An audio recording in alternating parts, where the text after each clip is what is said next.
tubasuhuze mwese abakurikira radio televiziyo Ikondera Libre, Ikondera ryigenga, ijwi ry'impunzi. Ese muraho? Ntitutezuka kugaruka ku mateka yacu atugendaho, tukayagendana, tukayasubiramo kugira ngo twirinde kuzayasubizwamo. Muri iki kiganiro turifatanya namwe mwese kwibuka Perezida Habyarimana. Perezida Habyarimana Juvenal Jupiter Totus ni perezida wa gatatu wa Repubulika y'u Rwanda. Yatangiye kuyobora u Rwanda kuva ku itariki ya 5 Nyakanga ariko kwezi kwa 7 mu mwaka w'igihumbi 1973 kugera ku itariki 6 z'ukwezi kwa 4 ariko Mata mu mwaka w'igihumbi 1994. Perezida Habyarimana Juvenal turakwibuka. Imyaka 25 irashize Perezida Habyarimana atabarutse. Hari ku itariki ya 6 Mata ariko kwezi kwa 4 mu mwaka w'igihumbi 1994. Turifashisha ubuhamya bwa Bizige Hermenegilde wari umusemuzi wa Perezida Habyarimana. Numwe mu bari kumwe nawe mu rugendo i Dar es Salaam muri Tanzania. Ni mu kiganiro yagiranye n'Ikondera Libre ku itariki ya 21 z'ukwezi kwa 10 mu mwaka wa 2018 gifite umutwe ugira uti itariki ya 6 z'ukwezi kwa 4 1994 umunsi wa nyuma wa Perezida Habyarimana. Ubundi buhamya twabukuye mu gitabo cya Mpiranya Prote wayoboraga ikigo gishinzwe kurinda umukuru w'igihugu, mu gitabo cyitwa Rwanda le paradis perdu, no guhera ku rwa 80. Turifashisha kandi ubutumwa bwa Jeanne Habyarimana mu gitabo yanditse Mon père c'est autre partie de moi comment arraché, cyasohotse mu kwezi kwa 6 mu mwaka wa 2016. Turifashisha ubuhamya bwa Roha Serubuga na Madamu Nyirasafari Gaudensia mu gitabo cyanditswe na Jeanne Habyarimana Mon père c'est autre partie de moi comment arraché, cyasohotse nyine mu mwaka wa 2016. Ni ku rupapuro rw'129 n'urupapuro rw'194. Turifashisha kandi ubuhamya bwa Valence Maniragaba na Nzeyimana Ambroise mu nyandiko bise Abanyarwanda basize ibirari mu mateka y'u Rwanda mu kinyejana cya 20. Turifashisha kandi ubuhamya bwa Enoch Ruhigira mu gitabo yanditse Rwanda la fin tragique d'un régime, le legs démocratique gaspillé, cyasohotse mu mwaka wa 2011. Turifashisha n'ubutumwa bwa Eugène Shemamungu mu gitabo yanditse yise Juvenal Habyarimana l'homme assassiné le 6 avril 1994, cyasohotse mu mwaka wa 2004. Turifashisha nanone ubuhamya bwa Pierre Celestin Kabanda mu gitabo yanditse Rwanda l'idéal des pionniers, les hommes qui ont fait la différence. Perezida Habyarimana kandi hari benshi bakuvuze, hari n'abandi bifuje kukuvuga. Turaho umwanya bamwe muri bo barimo Ndagijimana Yohani Maria Vianney ngo mwaganiriye cyane igihe wari Paris mu Bufaransa, we ari ambasaderi uhagarariye u Rwanda mu Bufaransa. Hari Madamu Mukamugema Marie Claire, umukobwa wambonye umutwe wakumenye mu gihe winjiraga mu ishuri kurya gisirikare. Hari na Musangamfura Sixbert ukuzi ari umunyamakuru wari ushinzwe ibiganiro bya MRND wari ubereye umukuru. Hari na Munyaneza Pierre Celestin ukunda kwiyita umuturage.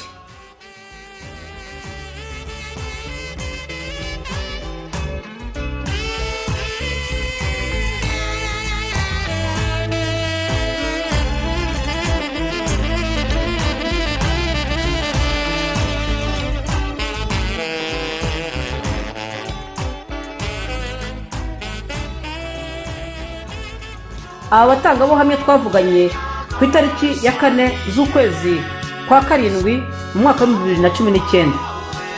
Mukaba muri kumwe na Vestina Umugwaneza na Agnes Mukarugomwa ku Ikondera Libre. Imyaka 25 irashize ya nyamunsi wavugaga ntiwayirenze. Hari ku itariki ya 6 z'ukwezi kwa 4 mwaka wa 1994. ujyana na benshi barimo abo mwari mwajyanye muri Tanzania gushakira amahoro u Rwanda n'ibindi bihugu byo mu karere. Tubibuke perezida w'u Rwanda Juvenal Habyarimana, Ntaryamira Cyprien perezida w'u Burundi, General Deogratias Nsabimana, Colonel Elisa Gatwa, Major Tade Bagaragaza, Ambassadeur Juvenal Renzaho, Dr Emmanuel Akingeneye, Chiza Bernard Ministre w'igenamigambi w'u Burundi, Siriake Simbizi Ministre w'itangazamakuru w'u Burundi, Jacques Hero umufaransa w'umuderevu watwaraga indege Falcon 50 ya perezida Habyarimana, Jean Pierre Minaberry umufaransa nawe wari umuderevu w'indege, hakaba na Jean-Marc Perrin umufaransa wari mekanisiye w'indege. Tugarukiye ku munsi wa nyuma wa perezida Habyarimana ku itariki ya 6 Mata mwaka w'1994. Turi kuwa gatatu tariki ya 6 Mata mwaka w'1994. Perezida Habyarimana yabyutse kare mu gitondo afata ifunguro rya mu gitondo, hari naho yabwiye umufasha we Agatha Kanziga ko agiye Dar es Salaam mu nama, kandi ko ari we agarutse mu rugo mu masaha 11 z'umugoroba w'uwo munsi wa 6 Mata mwaka w'1994. Iyo nama yari yatumirijwe na Perezida Mwinyi wa Tanzania wari wararitse n'abandi wa Perezida nka Perezida Museveni w'Ubugande, Perezida w'u Burundi Ntaryamira Cyprien, Mobutu Sese Seko, Perezida wa Zaire ubu ikaba ari Repubulika ya Demokarasi ya Kongo, ndetse na Vice Perezida wa Kenya wari uhagarariye umuryango wa Ahmed Salim n'abandi. Inama abayobozi bari bitabiriye kuri uwo munsi yari yo kwiga ibibazo by'u Burundi, kuko mu Burundi hari umutekano muke wakurikiye iyicwa rya Perezida Melchior Ndadaye ku itariki ya 21 z'ukwezi kwa 10 mwaka w'1993. Hari ku isaha ya 2 za mu gitondo ku itariki ya 6 z'ukwezi kwa 4 mu mwaka w'1994. Perezida Habyarimana yari ageze ku kibuga cy'indege Gregoire Kayibanda, asuhuza abari aho bari muri umugaba w'ingabo z'igihugu, akaba ari we General Deogratias Nsabimana bagomba kujyana mu rugendo. Barimo Major Potempiranya wari ukuriye ikigo cy'abasirikare barinda umutekano w'umukuru w'igihugu, la garde présidentielle, barimo Ministre Enoch Ruhigira uyu, ndetse Perezida Habyarimana yihereranye akamuha amabwiriza yerekeranye n'umuhango wo gushyiraho inzego z'ubuyobozi nk'uko byari biteganyijwe mu masezerano ya Arusha yo kuwa 4 Kanama mu mwaka w'1993, Kanama n'ukwezi kwa 8. Uwo muhango wari uteganyijwe bidapfa bidakuka kuwa 5 tariki ya 9 z'ukwezi kwa 4 muri uwo mwaka nyine w'1994. Mbere yo gufata umwanya mu ndege, mbere yo kwicara, Perezida Habyarimana ngo yasubiye inyuma gato, amarakanya areba ikirere ku buryo ngo abamubonye ngo yasaga naho arimo gusezera ku gihugu, ku muryango no ku banyarwanda, nkaho yavuze ngo urabeho Rwanda gihugu cyanjye, urabeho umuryango wanjye, murabeho batura Rwanda sizongera kubabona. Au revoir mon pays, adieu ma famille et mon peuple. Perezida Habyarimana yasubiye mu ndege, imiryango irafunga, indege iraguruka kugera Dar es Salaam. Mu ndege Falcon 50, Perezida Habyarimana yari kumwe na Renzaho Juvenal wari umujyanama we, General Nsabimana wari umukuru w'ingabo z'igihugu, Colonel Sagatwa Eri wari umunyamabanga we wihariye, Dr Akingeneye wari umuganga we wihariye, Major Tade Bagaragaza wari ushinzwe umutekano wa Perezida Habyarimana. Saa 4 za mu gitondo ku itariki ya 6 z'ukwezi kwa 4 mu mwaka w'1994, Perezida Habyarimana nabo bari kumwe bari bageze i Dar es Salaam muri Tanzania. Muri icyo gitondo cyo kuwa 6 Mata nyine, Perezida Habyarimana ubwo yageraga ku kibuga cy'indege Dar es Salaam yakiriwe na Perezida Mwinyi wa Tanzania, wamusabye ko baguma ku kibuga gato bagategereza Perezida Mobutu Sese Seko wa Zaire, ubu ni Repubulika Iharanira Demokarasi ya Kongo. Nawe wari watumiye muri iyo nama. Barategereje, babonye ataje baragenda. Nyuma bava ku kibuga cy'indege berekeza muri hoteli Kilimanjaro iri mu mujyi rwagati aho bagombaga gukorera inama. Ngo inama yagombaga gutangira kare, ariko ngo wabonaga Perezida Mwinyi na Perezida Museveni bafite ubushake bwo gukereza iyo nama. Saa 7 z'amanywa inama yaratangiye, irimo Perezida Habyarimana w'u Rwanda, Perezida Ntaryamira w'u Burundi na Perezida Museveni w'Ubugande. iyo nama ngo yari iteganijwe guhumuza saa 11 noneho perezida bagahaguruka saa 11 n'igice za nimugoroba buri wese asubira mu gihugu cye. Ariko ngo inama yaratinze irangira hafi saa 12 ngo kuko aho kuvuga ku kibazo cy'i Burundi bahamagariye abatumirwa ngo biganiriye ku bindi ngo usanga bitagize aho bihuriye n'icyabazinduye ngo harimo yewe ngo bafashe igihe cyo kuvuga ngo kubyo gufuma no kudoda. Hagati aho ariko abaderevu b'indege itwaye perezida Habyarimana ngo bari bageze kuri hoteli Kilimanjaro saa 11 kubwira Major Mageza wari ushinzwe iby'ingendo za Habyarimana chef de protocole ko kunyura mu kirere cya Kigali nijoro ari ukwiyahura, kandi ngo ibi bari bamaze igihe babibwira perezida Habyarimana. Bivuga ko perezida Habyarimana ngo yasabye perezida Mwenyi kumuha icumbi we nabo bari kumwe ngo barare bazataye bukeye, ngo Mwenyi amubwira ko atateganije uburyo bwo kurinda umutekano we aramutse araye muri Tanzania. Inama ihumuje perezida Mwenyi yatumiye ku meza abitabiriye iyo nama basangira ifunguro, kandi nabyo ngo ntibyari biteganijwe kuri gahunda. Nyuma yo gufungura abari mu nama barahagurutse berekeza ku kibuga cy'indege. Saa 12:30 perezida Habyarimana yari ageze ku kibuga cy'indege Dar es Salaam kugira ngo afate urugendo rumugarura mu gihugu mu Rwanda. Bageze ku kibuga cy'indege, perezida Habyarimana yafashe iminota 30 aganira na perezida Mwinyi wa Tanzania na perezida Ntaryamira w'u Burundi. Ngo abari baherekeje perezida Habyarimana bageze ku kibuga cy'indege babonye ikintu kidasanzwe mu gutegura urugendo rwa perezida. Ngo basanze abaderevu b'indege batari bazi ko perezida ari butahe, ngo abo baderevu ntibari bamenyeshejwe kare n'abatanzaniya bashinzwe protocole kugira ngo bategure indege ya perezida hakiri kare. Ngo ubundi iyo perezida yabaga agomba gufata indege, abapilote bateguraga indege mbere yuko ahagera bagashyushya za moteri ndetse ngo bakanayihagarika hafi ya salon d'honneur aho perezida ahita yinjiramo bakagenda atagombye gutegereza. Abapilote basabwe gutegura indege ya perezida nabo ngo basaga n'abatunguwe kuko ngo ntibyari bisanzwe. Ngo n'igihe indege yari imaze gutegurwa perezida Habyarimana yitegura kwinjiramo, perezida Mwinyi yamusabye kuba aretse ngo babanze basinye itangazo risoza inama ngo rimaze kuboneka. Ubwo rero ngo bagombaga kubanza kurisinya. Ngo zari impapuro nyinshi zamutwaye umwanya utari muto, ari nako bukomeje kwira. Saa moya za nimugoroba perezida Habyarimana yabwiye Colonel Sagatwa ko ari bari bujyane na perezida w'u Burundi. Indege yarahagurutse Dar es Salaam nyuma ya saa moya. Itwaye perezida Habyarimana w'u Rwanda, perezida Ntaryamira w'u Burundi, General Deogratias Nsabimana, Colonel Sagatwa, Major Tadei Bagaragaza, Ambassadeur Juvenal Renzaho, Dr Emmanuel Yakingeneye, Bernard Ciza, Minisitiri w'Igenamigambi mu Burundi, Siria Kisimbizi, Minisitiri w'itangazamakuru mu Burundi, Jacques Erod, Umufaransa wari umuderevu w'indege Falcon 50 y'u Rwanda yari itwaye perezida Habyarimana, Jean-Pierre Minaberry, Umufaransa wari umuderevu wa kabiri w'indege ya perezida Habyarimana, na Jean-Marc Perrine nawe w'Umufaransa wari umukanishi w'indege. Ubwo abandi bagomba kuzana perezida Habyarimana bazanye indege ya perezida Ntaryamira nayo ngo yahagurutse ikurikiye ya perezida Habyarimana. Indege Falcon 50 yari itwaye perezida Habyarimana yageze mu kirere cy'u Rwanda mu ijoro, ariko ntiyigeze igera ku kibuga cy'indege kuko yarasiwe mu kirere, abari barimo bose barapfa. Ku isaha ya 2:10 ngo niho Madame Agatha Habyarimana yumvise urusaku rw'indege, abwira abana ko ari papa wabo utashye.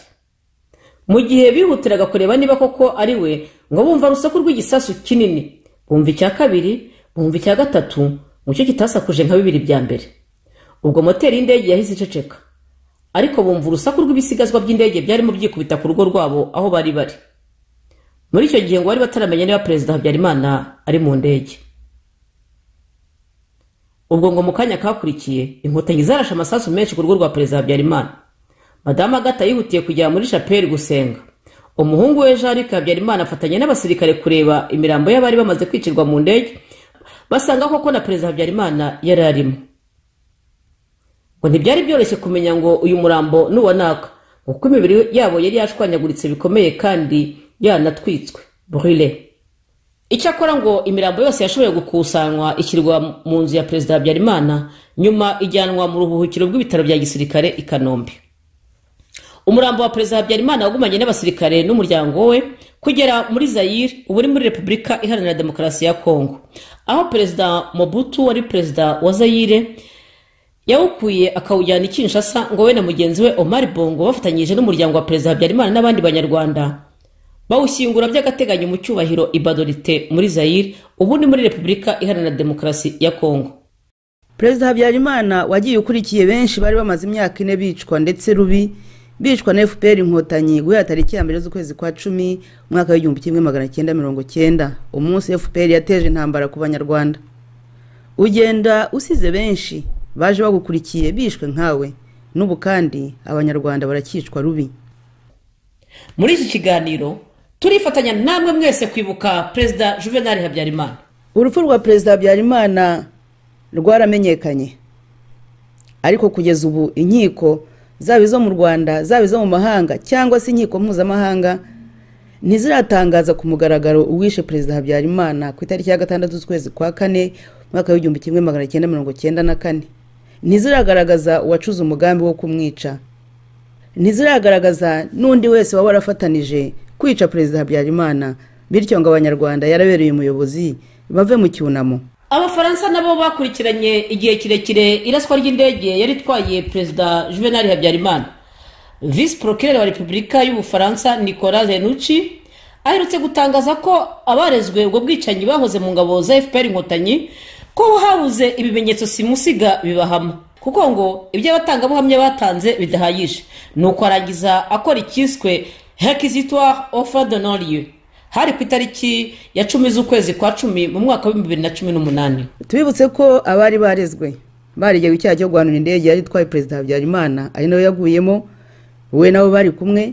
Abari barezwe n'abari abasirikare bakuru muri FPR Inkotanyi: James Kabarebe, Jacques Nziza, Madame Kanyange Rosa, Epuze Kabuye, Kanyemera Samukaka, Frank Nziza, Kayonga Charles, Tumwine Jacob, Nyamwasa Kayumba Faustini na Hakizimana Eric. Perezida Habyarimana Juvenal, imyaka 25 irashize wishwe, igihugu cyose kibicura burindi. Muri uyu mwaka wa 2019 ngiye imyaka 25 irashize uryamye ukuboko kw'abagabo. Habyarimana turakwibuka, rukubita inkurazo shema ry'abato, rwogezwa mu mahinuka barudasumbwa, rurimburira ndinzi intwari y'icyusa, impamya rugamba imparirwa kurinda. Itorero imbonezamihigo nuko bakuvuze ngo rukubita inkurazo shema ry'abato, rwogezwa mu mahinuka barudasumbwa, mbindurira ndinzi intwari y'icyusa, impamya rugamba imparirwa kuri, ndagukundira cyane ikivugo cyawe ubumwe, amahoro n'amajyambere, intego wiyemeje ukayigeraho, mpangazamihigo ikomeza imigambi. Rugamba Sipiriyane n'itorero Amasimbi n'Amakombe nuko bakuvuze. Rwizihira kubarusha, witangiye u Rwanda ururinda imirwano, sinkubona mu rwakwe rwizihira kubarusha. Waje wunga amoko, urwanguruza icyoko, nta uzira inkomoko, buri gisuku igira isoko. Jupiter Totus nuko abarimu n'abanyeshuri mwiganaga ikabwayi bakwise inzirabwoba, ndetse ngo abari we watumye ingabo z'u Rwanda zifata iryo zina ry'inzirabwoba. Rutica umugambi niko mwakoranaga ngo bakwitaga. Ikinani cyananiye abagome n'abagambanyi niwe wabyivugiye. Imyaka 25 irashize. Imyaka 25 irashize upfa wishwe n'inyangabirama, upfa urasiwe mu ndege, upfana n'abandi mwari mugize umutwe w'igihugu cy'u Rwanda, mujyana agapfunyika k'amahoro n'umutekano byo mu karere k'ibiyaga bigari, ngo mwari muvuye kurahura amahoro iyo Dar es Salaam muri Tanzania. Nuko u Rwanda ruhura n'ishyano rurashya hari ku itariki ya 6 z'ukwezi kwa Mata mu mwaka w'1994 mu Rusiga mu Matage n'Amaterantimba. Inzira zibyara amahari aho utari baramarana, kandi ngo wari warabyanze wemera imishyikirano no kuvanga ingabo. Uwo munsi ugenda ubudataha, u Rwanda rwasigaye mu mahina, igihugu cyose kibicura burindi.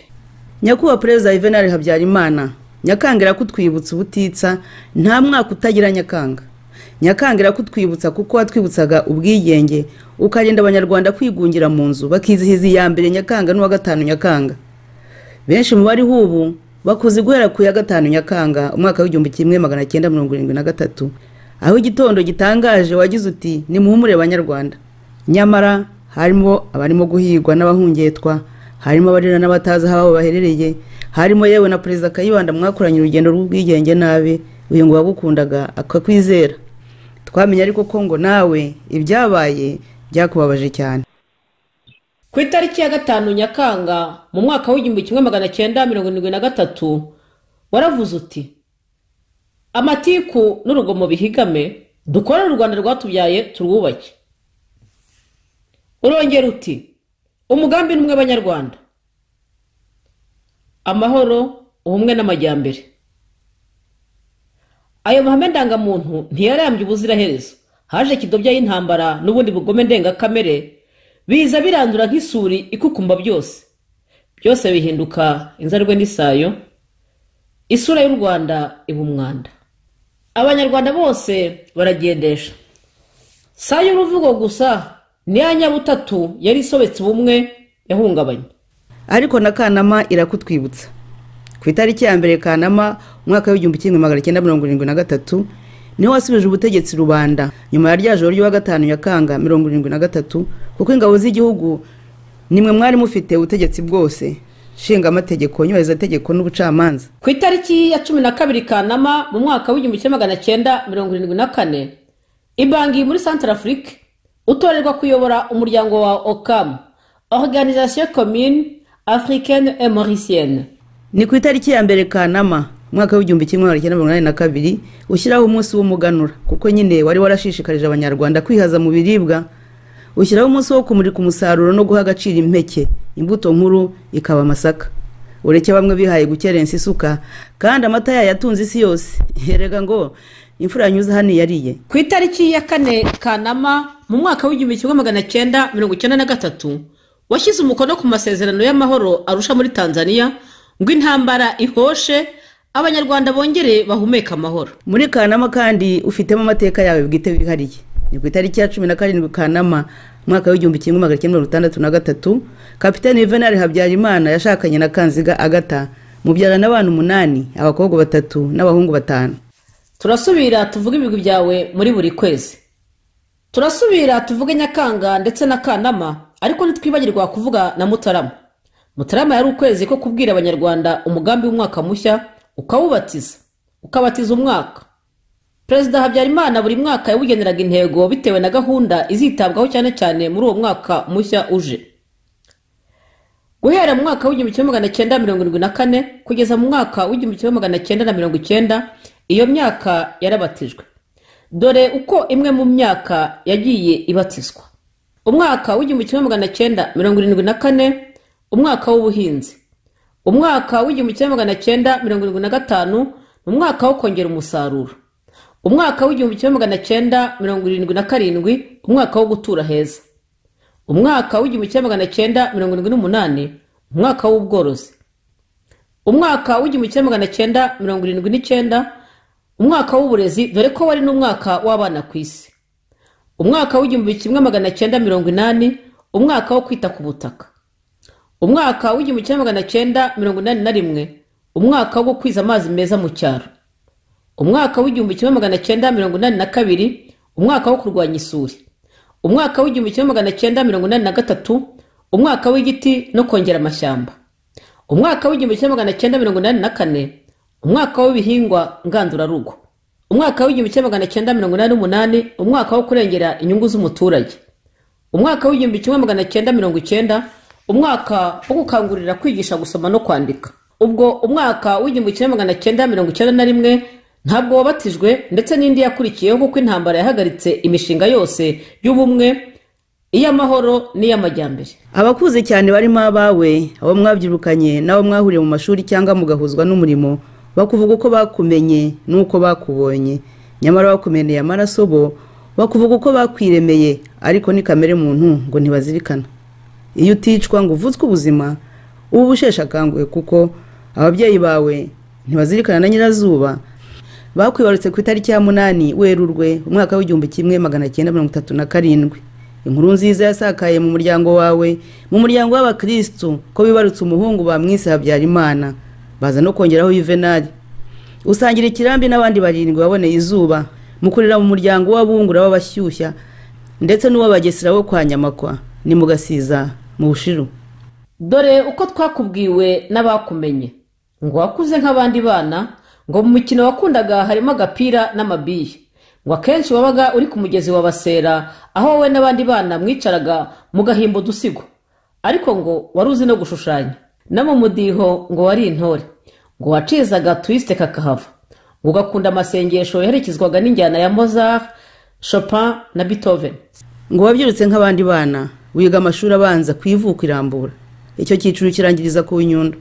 Wahise winjira mu seminari nto y'i Kabgayi h'Igitarama, ngo wari umuhanga n'umunyabwenge, ndetse ngo bikuviramo kwitwa Jupiter Totus, biturutse nyine ku bushobozi ngo wari ufite bwatumaga uhiga abandi banyeshuri mwiganaga barimo Tadeyo Bagaragaza, Deogratias Gashonga, Celestine Kabanda, Antoine Nyirinkindi, Simone Ntigashira, Juvenal Renzaho n'Amatayo Ngirumpatsi. Muri aba hasigaye Ngerere, ngo hari n'abagukesha gutsinda kwabo. Ubwo winjiraga mu seminari nto ngo washakaga kuba umupadiri, urangije umwaka wa 4 humvise undi muhamagaro, wumvira umutimanama ufata indi nzira y'ubutore bwawe. Ngo wahise ubwira padiri wayoboraga seminari nto ya Kabgayi ko uhinduye inzira, ngo yakumvise atakugoye akoherereza abapadiri bitwaga ababarnabiti Bukavu, aho wakomereje amashuri yawe muri Collège Interracial de Bukavu, icyo gihe hitwaga Congo Leopold de Ville. Ngo kubera ko utari warize icyiciro cy'amashuri yisumbuye cyose aho i Bukavu, ngo byabaye ngombwa ko ukora ikizami cya leta Jury Central i Kinshasa, ugitsinda uhita winjira mu ishuri rikuru muri Université Lovanium i Kinshasa mu ishami ry'ubuganga. Uhamaze imyaka 2 gusa, ngo aho muri Kongo habaye imyivumbagatanyo y'abasirikare, nuko ngo basaba abanyeshuri b'abanyamahanga bose gusubira iwabo. Muri abo banyeshuri b'abanyamahanga ngo nawe Perezida Habyarimana warimo, ngo wahise usubira iwanyu mu Rwanda. Ubwo wageraga i Kigali wasanze Mbonyumutwa Dominico wari umunyamabanga wa leta ushinzwe kurengera igihugu, Secrétaire d'État à la Défense, yari mu mugambi wo gufungura ishuri rikuru rya gisirikare i Kigali, École des Officiers à Kigali.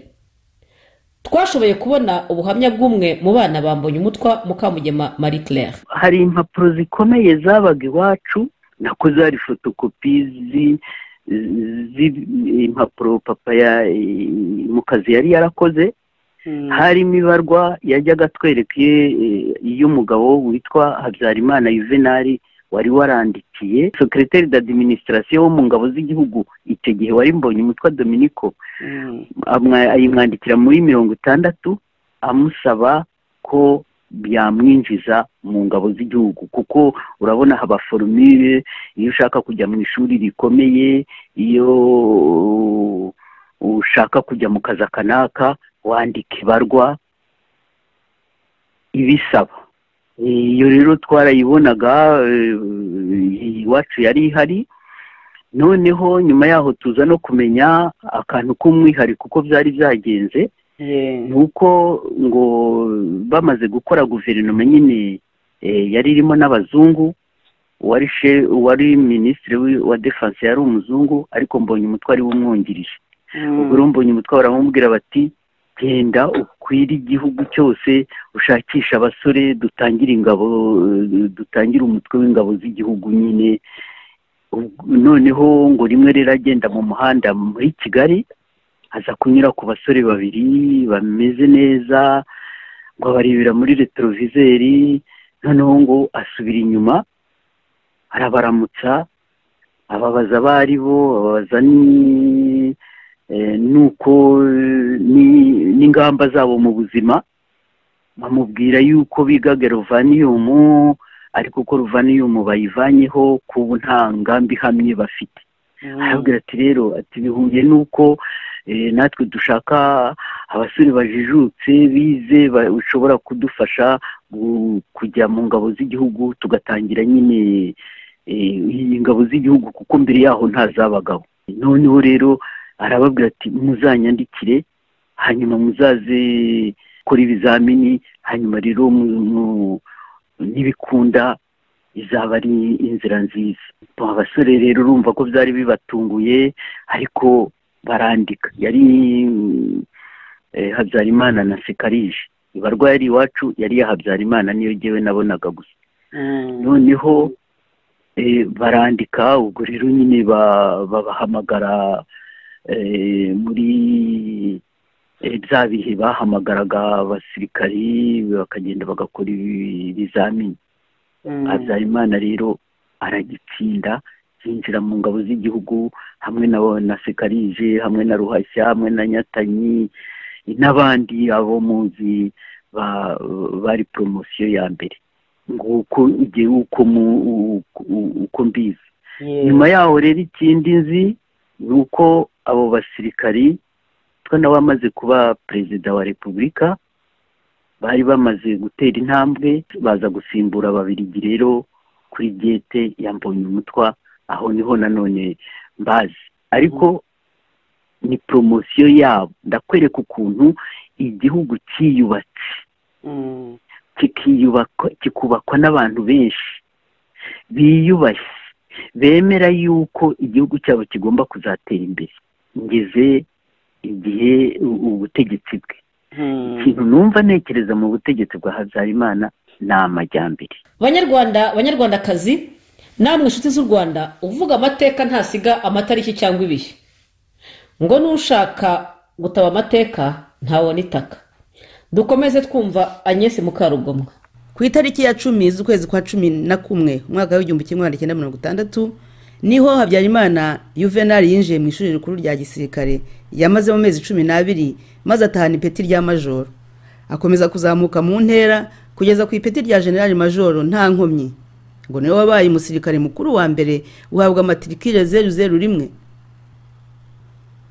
Ngo uretse ubwenge wari ufite, ngo wari n'umusore ushinguye ureshya na metero 1 na santimetero 92, ku buryo byatumye ngo ubu umparashitiste bitakugoye. Habyarimana Juvenal yabaye kaporari mu kwa 11 Ugushyingo gushyingura umwaka w'1960.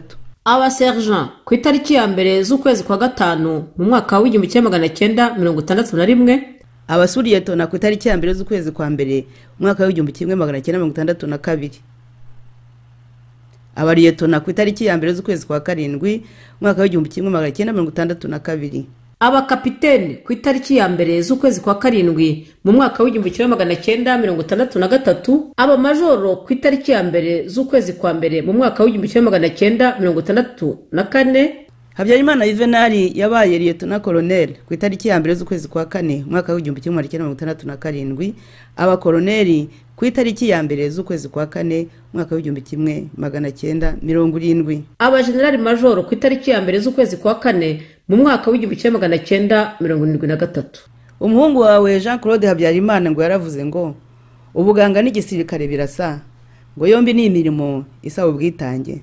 Perezida Habyarimana watojwe imirimo y'ubutegetsi bw'igihugu ukiri muto.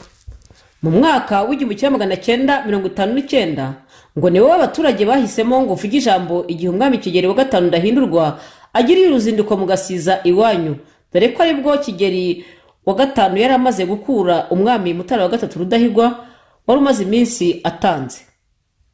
Ku itariki ya 22 z'ukwezi kwa 9 mu mwaka wa 1961 ukiri serija, ni wowe watoranijwe ngo ukurikiranire hafi ijyanwa ry'umwami Kigeli Bujumbura. Uyu Kigeli ngo wari winjiye rwihishwa mu Rwanda, dore ko ngo yagenzwaga no kuburizamo umugambi wa referendum yari iteganijwe ku itariki ya 25 z'ukwezi kwa 9 muri uwo mwaka wa 1961.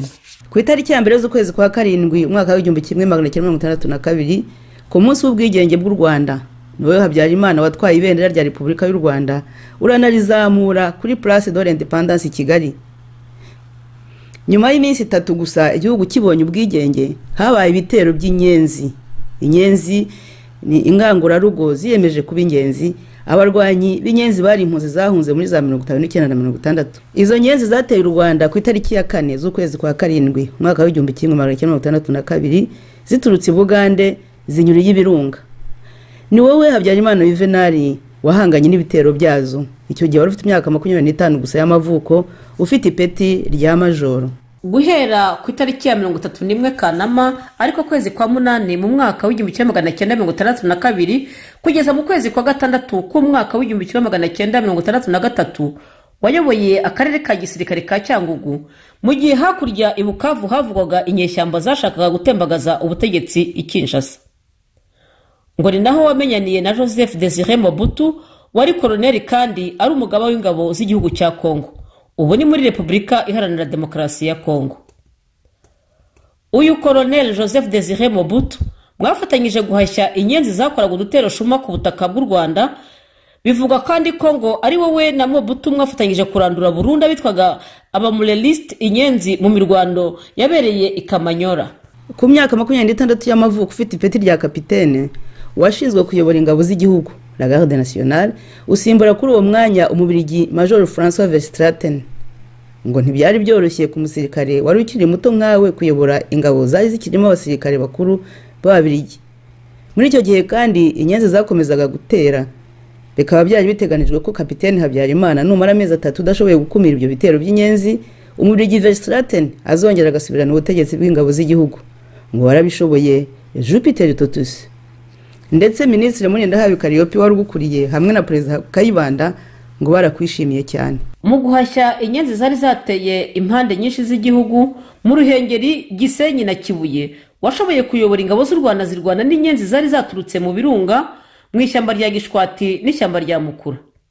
Washoboye kandi kuyobora Abaganda, abarwanyi baza komine Kivumu, Ramba, Gaseke, Rutsiro batsinsura inyenzi zari zihishe muri ayo mashyamba. Ku itariki ya 23 z'ukwezi kwa 12 mwaka w'igihumbi 1963 wongeye guhangana n'ibitero by'inyenzi zari ziturutse i Burundi. Ngo iteme rya Kanzenze niryo ryamenya kuyibara kuko ngo aho mwaraharwaniye wimana igihugu inyenzi zisubizwa iyo zaturutse. Na Kaporali Nyandwi wahabaye igitambo ntiwamwibagiwe, wamuhaye icyubahiro izina rye rijya ku rutonde rw'intwari z'u Rwanda. Ngo mu minsi 2 ingabo z'u Rwanda zari zashoboye kubohoza umupaka w'u Rwanda n'u Burundi, ariko ngo kuko inyenzi zari zakwiye hafi igihugu cyose kuzitsinda byafasha amezi 6 guhera mu kwa 12 mwaka w'igihumbi 1963 kugeza mu mpera z'ukwezi kwa 6 mwaka w'igihumbi 1964. Habyarimana ngo wongeye kugaragaza ubushobozi igihe ukumiriye abamilisiyoneri ba Shikram bashakaga guhirika ubutegetsi mu gihugu cya Kongo, maze ngo ingabo z'u Rwanda zibahagarikirisha gasha mu gihe ingabo za Kongo zo zari zamaze kuneshwa. Ku itariki 25 z'ukwezi kwa 10 mwaka w'igihumbi 1965 wagizwe minisitiri w'ingabo z'igihugu, usimbuye kuri uwo mwanya Kariyopi Murindahabi. Perezida Kayibanda ngo yaragukundaga agufitiye n'icyizere. Habyarimana none wongeye kugaragaza ubushobozi igihe wongeye guhashya ibindi bitero by'inyenzi mu myaka y'igihumbi 1966 n'igihumbi 1967. Mu ijoro ryo kuwa 4 rishyirwa 5 Nyakanga mu mwaka w'igihumbi 1973 Habyarimana Yuvenali na bagenzi be b'abasirikare bakoze kudeta bakuraho ubuyobozi bwo muri Repubulika ya mbere, bahirika Perezida Gregoire Kayibanda inkomarume mu guhirimbanira Repubulika. Ubwo u Rwanda rwarwinjiye muri Repubulika ya kabiri ruyoborwa na Perezida General Major Habyarimana Yuvenali.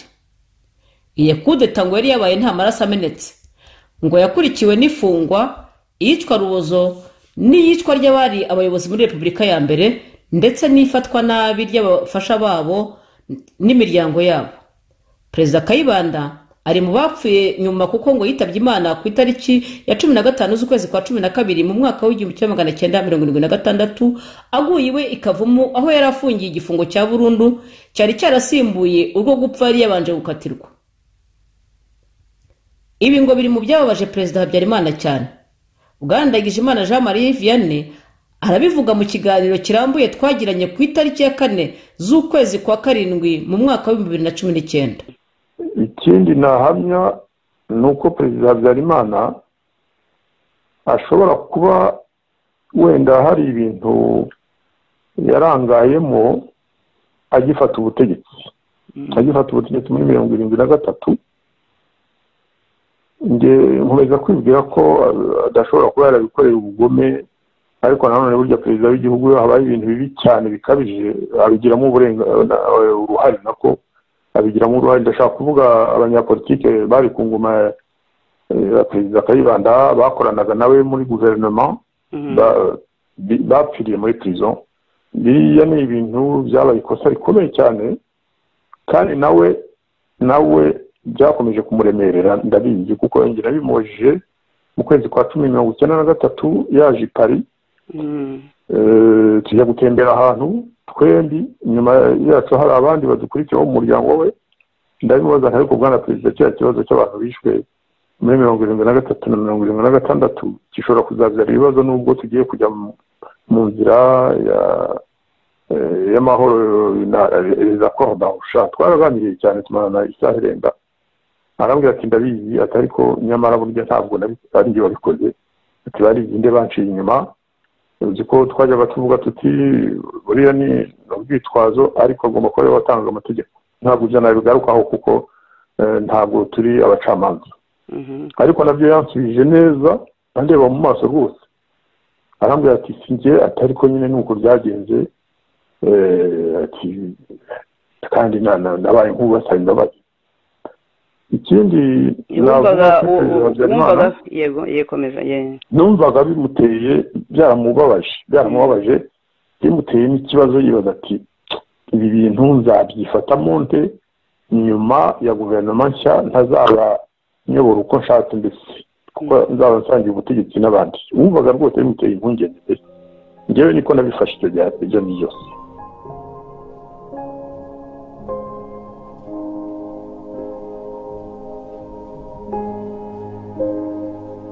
mu mwaka w'igihumbi kimwe 1974 niho perezida Habyarimana yatangije umuganda hari ku itariki ya 2 z'ukwezi kwa 2 muri uwo mwaka nyine w'igihumbi kimwe 1974 mu gishanga cya Nyarugunga dore ko uwo mwaka yari yawubatije umwaka w'ubuhinzi. Uwo munsi yabwiye abanyarwanda ati sinzabakorera ibitangaza kandi biramutse binabaye byaba bivuye mu maboko yacu twese abanyarwanda. Ni muri uwo mwaka kandi w'igihumbi kimwe 1974 perezida Habyarimana watorewe kuyobora OCAM, Organisation Commune Africaine et Mauricienne, hari ku itariki ya 12 z'ukwezi kwa 8 mwaka w'igihumbi kimwe 1974 ibangi muri Centrafrique. Mu mwaka w'igihumbi kimwe 1975 nibwo perezida Habyarimana yashinze ishyaka rya politiki MRND, Mouvement Révolutionnaire iharanira amajyambere, umugambi wayo ari ubumwe, amahoro n'amajyambere. Abanyarwanda bayita ubwato. Mwibuke ka karirimbo ngo ubwato bwacu muvoma ni inganzo y'ubumwe n'amahoro n'amajyambere. Habimana Bonaventure ayibera umunyamabanga mukuru. Ubwo ishyaka MDR Parmehutu riraseswa. Iyi muvoma yitwaga ubwato izana kitwaga animation, bwari uburyo bumwe kandi bukunzwe bwo gucengeza nyine amatwara ya MRND. Perezida Habyarimana wari ukunzwe mu mahanga yose, niwe ngo wari intangarugero mu micungire y'ibya Rwanda, buri mutura Rwanda afite uruhare mu mibereho y'igihugu, ari byo wari warise démocratie responsable. Ndetse ibingibi biri mu byo Musangamfura avuga. Icyo navuga nuko nakurikiranye ibya Habyarimana cyane cyane muri kino gihe twarwanyaga leta ya MRND, kino gihe rwose twacukumbuye utuntu twinshi cyane tunyuranye. Ibyerekeye no gusahura igihugu n'imitungo ntabwo nabibonye. Hari ibyo twigeze gutangaza ariko nabyo byaje kugaragara ko bitari bifite ireme, ku buryo byo gusahura ngo abe yarigujeho umutungo yaragize ate, icyo kintu ntabwo nakibera umugabo kuko nta bimenyetso byacyo nigeze mbona muri kiriya gihe cyangwa se na nyuma yaho ntabyo nabonye. Icyo rero ugasanga ari ikintu kidakunze kuboneka mu bayobozi b'Abanyafrika. Abanyafrika, abaperezida b'Abanyafrika usanga ari abantu bafata leta, ari abantu bavuye nyine mu bandi baturage basanzwe cyangwa se bavuye mu bantu mbese basanzwe, nyuma y'igihe gito ugasanga bakize bya mirenge. Nk'ubu perezida Kagame avuga ko ari mu bantu bakize cyane ku isi, kandi nk'iyo mwibutse afata leta muri 1994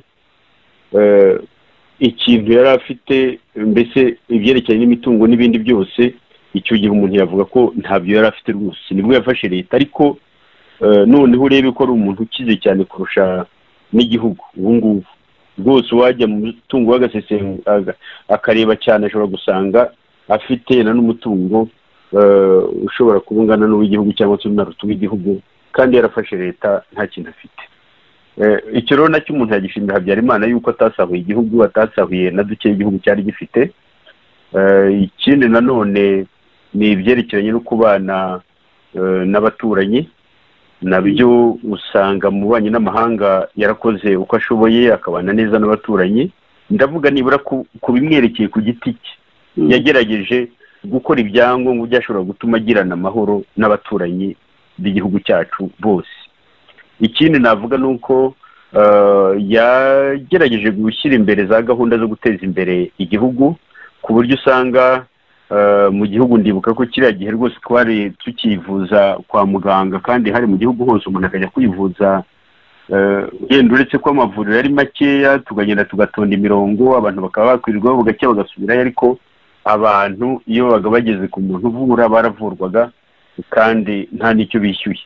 Ibyo rero byarakoraga. Ikindi cyo kwihaza mu biribwa nacyo mu Rwanda umuntu yabonaga ko bigenda biza byagendaga bitera imbere ku buryo za politiki zari ziriho kiriya gihe zikomeza abanyarwanda bashobora kwihaza mu biribwa mu gihe kigufi, ku buryo izi nzara ziriho zigenda zivugwa muri iki gihe nibaza ko zitagombaga kubaho iyo haba politiki nyayo ituma abaturage bashobora kwihaza mu biribwa. Iyo mishinga y'ubuhinzi n'ibindi bigakomeza guterwa inkunga na leta byashobora gutuma abanyarwanda barushaho kubona ikibatunga ntibicwe n'inzara. Ndumva mu magambo maremare kuko numva navuze mu magambo maremare aribyo nabavuze. Murakoze. Kuva mu mwaka w'igihumbi kimwe magana cyenda mirongo inani ubutegetsi bw'igihugu bwatangiye guhungabana. Twababwira ko mu mwaka w'igihumbi kimwe magana cyenda mirongo irindwi n'icyenda havutse umutwe witwaga RANU, Rwandese National Union. Bivugwa ko ngo ari wo waje kwihinduramo FPR Inkotanyi ugatera u Rwanda ku itariki ya mbere z'ukwezi kwa 10 mu mwaka w'igihumbi kimwe magana cyenda na mirongo icyenda. Mu kwezi kwa 4 mu mwaka w'igihumbi kimwe magana cyenda mirongo inani wari ushinzwe iperereza ry'igihugu Lizinde Theoneste havuzwe ko ngo yashatse gukora kudeta afatanyije na Birara Jean Berkimas wari umuyobozi wa banki nkuru y'igihugu hamwe na Colonel Kanyarengwe Alexis wari waragizwe ministre w'abakozi ba leta n'umurimo mu mwaka w'igihumbi kimwe magana cyenda mirongo irindwi n'icyenda. Lizinde Theoneste aza gufungwa ndetse n'abandi benshi bakekwaho guhuza umugambi wo guhirika ubutegetsi bwa Perezida Habyarimana Juvenal bwari bwaragiyeho ku itariki ya 5 Nyakanga mu mwaka w'igihumbi kimwe magana cyenda mirongo irindwi na gatatu. Lizinde Theoneste yari umwe mu nkoramutima za Perezida Habyarimana. Uyu Lizinde Theoneste ni wasomye itangazo ry'ingabo z'igihugu ku itariki ya 5 z'ukwezi kwa 7 mu mwaka w'igihumbi kimwe magana cyenda mirongo irindwi na gatatu, umunsi nyine wa kudeta. Ku itariki ya 31 z'ukwezi kwa 12 mu mwaka w'igihumbi kimwe magana cyenda na mirongo inani, Colonel Kanyarengwe Alexis yahunze igihugu aza gusanga FPR ndetse anayibera umuyobozi, bigaragaza ko yari aciye ukubiri na Perezida Habyarimana n'ubutegetsi bwe. Bivugwa ko uyu Kanyarengwe Alexis yahaye ingufu cyane FPR ni mu gihe kandi koko niwe wari uzi u Rwanda kurusha Fred Rwigema na bagenzi be. Mu kwakira umwaka w'igihumbi kimwe magana cyenda mirongo inani na kabiri Ubugande bwirukanye bamwe mu mpunzi z'abanyarwanda ndetse imibare itangwa ivuga ko bari bageze ku 40 bambukijwe umupaka wa Kagitumba bakirirwa mu Mutara, 2029 bashyirwa ikibondo, 6,000 bashyirwa inasho, abandi 5,000 bashyirwa ahitwa Muhega. Mu mwaka w'igihumbi kimwe magana cyenda mirongo inani na gatandatu ngo izo mpunzi zarongeye zisubira i Bugande. Museveni amaze gufata ubutegetsi nyuma y'intambara bamwe mu mpunzi z'abanyarwanda bagizemo uruhare ndetse abari ku isonga rya FPR Inkotanyi barimo Fred Rwigema, Kagame n'abandi bari bafite imyanya ikomeye mu ngabo za Uganda. Akanama kari karashyiriweho kwiga ikibazo cy'impunzi kayobowe na Professor Karenzi karimo kandi na Antoine Ntashamaje na Andrea Katabarwa ngo imyanzuro yako mu rwego rwo kurangiza ikibazo cy'impunzi yari yaratangiye gushyirwa mu bikorwa ku buryo ngo ku itariki ya 28 z'ukwezi kwa 9 mwaka w'igihumbi kimwe magana cyenda mirongo cyenda hari intumwa z'izo mpunzi zari zitegerejwe mu Rwanda ariko ngo ntizigeze ziza. Kandi bivuga ko abanyarwanda babaga mu Rwanda bari bafite imiryango yabo yahungiye mu mahanga ngo bajyaga kubasura rwose ngo bakagaruka nta nkomyi. Mu kwezi kwa 4 mu mwaka w'igihumbi kimwe magana cyenda mirongo inani n'umunani, Colonel Mayuya wayoboraga ikigo cy'abaparakomande cya Kanombe yarashwe n'uwo bita chef de poste au corps de garde principal Serge Birori wari umaze guterera isaruti uwo Colonel Mayuya. Ibyo byateje ikibazo gikomeye mu ngabo z'u Rwanda, bibaza uwaba ari inyuma y'iryo raswa rya Colonel Mayuya, dore ko uwo Birori nawe yahise apfa. Neretse Emmanuel dukesha iyi nkuru mu gitabo cye yise Grandeur et de cadence des forces armées rwandaises ni ku rupapuro rwa 48 kugeza ku rwa 49, avuga ko ngo enquête zakozwe zitashoboye kugaragaza ukuri. ndetse hari n'inkuru zivuga ko uyu Serge Birori yaba yarishwe akorewe torture, abandi bakavuga ko yaba yariyishe suicide.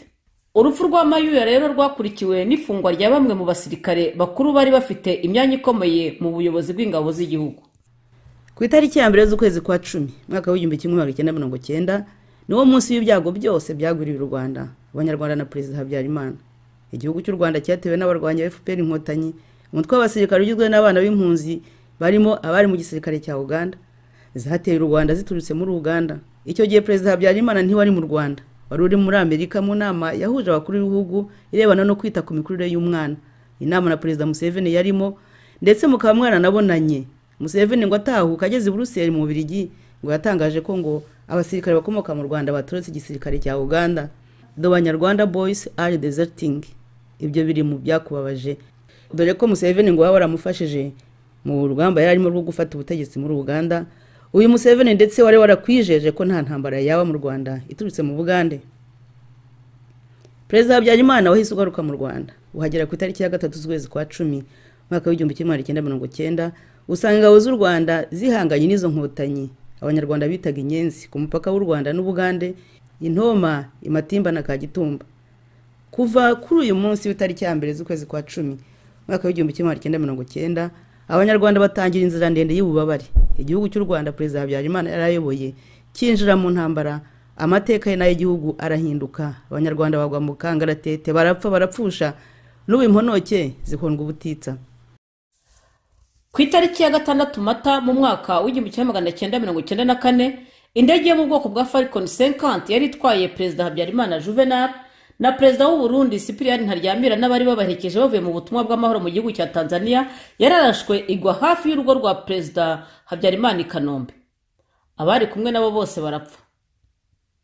Tuwibutse ko ari Perezida Juvenal Habyarimana, Perezida Ntaryamira Cyprien w'u Burundi, General Deogratias Sabimana akaba yari umugaba mukuru w'ingabo, Colonel Elisagatwa akaba yari umunyamabanga wihariye wa Perezida Habyarimana, Major Tadeyo Bagaragaza, Ambassadeur Renzaho Juvenal wari umujyanama wa Perezida Habyarimana mu bijyanye n'ububanyi n'amahanga, Emmanuel Akingeneye umuganga wihariye wa Perezida Habyarimana, Bernard Ciza Ministre w'igenamigambi mu Burundi, Siriake Simbizi Ministre w'itangazamakuru mu Burundi, Jacques Ero umufaransa wari umupilote w'indege Falcon 50 ya Perezida Habyarimana. Hakaba kandi hari Jean Pierre Minaberi umufaransa wari umuderevu wa kabiri w'indege ya Perezida Habyarimana. Hakaba hari kandi Jean-Marc Perrin umufaransa wari umukanishi w'iyo ndege ya Perezida Habyarimana. Perezida Habyarimana kugeza ubu Abanyarwanda baheze mu gihirahiro, bakomeza kwibaza ngo Perezida Habyarimana ntinde wakwishe. Guhera uwo munsi urupfu rwa Perezida Habyarimana Juvenal rwakurikiwe n'ubwicanyi ndengakamere genocide. Kugeza ubu umubare w'abahitanywe n'intambara n'ingaruka zayo ntabwo bizwi neza, biracyagirwaho impaka z'urudaca. Abanyarwanda benshi barishwe, abandi barangara, dore ko iyo myangaro kuri bamwe imaze imyaka 29. Perezida Habyarimana Juvenal yatabarutse yishwe ku itariki ya 6 Mata mu mwaka w'1994, yari afite imyaka 57 y'amavuko. Imyaka 34 ari umusirikare w'u Rwanda, n'imyaka 21 ari perezida. Akaba na perezida wa gatatu w'u Rwanda, akurikira Kayibanda Gregoire na Mbonyumutwa Dominico. Icyakora ngo nta urusimbuka rwamubonye, ngo nakari bugende nta ugatangira. Nubundi ko kwicwa kwa Perezida Habyarimana ngo byagombaga kubanziriza intambara y'Ukwakira mwaka w'1990. Ndanyuzwe Noheli mu bushakashatsi bwe avuga ko intambara yari yarateganijwe mu mwaka w'1990 ngo ari uko Habyarimana amaze gupfa. Kuba ngo atarishwe mbere ngo nuko kumutegera ku butaka byari byarananiranye kubera ko abasirikare bamurindaga bari inzirabwoba z'intarumiko. Na Perezida Habyarimana ngo yakundaga kuvuga ngo nta urenganya munsi, ndetse ngo abantu baba barabujije Perezida Habyarimana kujya muri iriya nama kuko nyine hari amakuru yavugaga ko azahasiga ubuzima. Madame Nyirasafari Gaudence aratanga ubuhamya mu gitabo cya Jeanne Habyarimana, Mon père c'est autre partie de moi comment arracher, ku rupapuro rw'195. Aragira ati: ku gicamunsi cyo ku itariki ya 5 z'ukwezi kwa 4 mu mwaka w'1994 hari inshuti yacu y'umurundi umututsi wari muri FPR inkotanyi wahamagaye mu rugo adusaba kwihutira kubwira Perezida Habyarimana ko inama yabereye muri Burkina Faso yemeje ko Habyarimana adapfuye abatutsi batazigera bagera ku butegetsi. Ati kandi nge sinifuza ko apfa kuko ndamwikundira. Ngo bariganye muri college. Ati rero byaba ari byiza ku nkotanyi kuko niba agiye Dar es Salaam ejo ntazagaruka. Yongeraho ati nimugende mumubuze kujya i Dar es Salaam rwose. Ubwo Nyirasafari n'umugabo we bahise bamenyesha Perezida Habyarimana ko bifuza kuza kumureba. Arabemerera.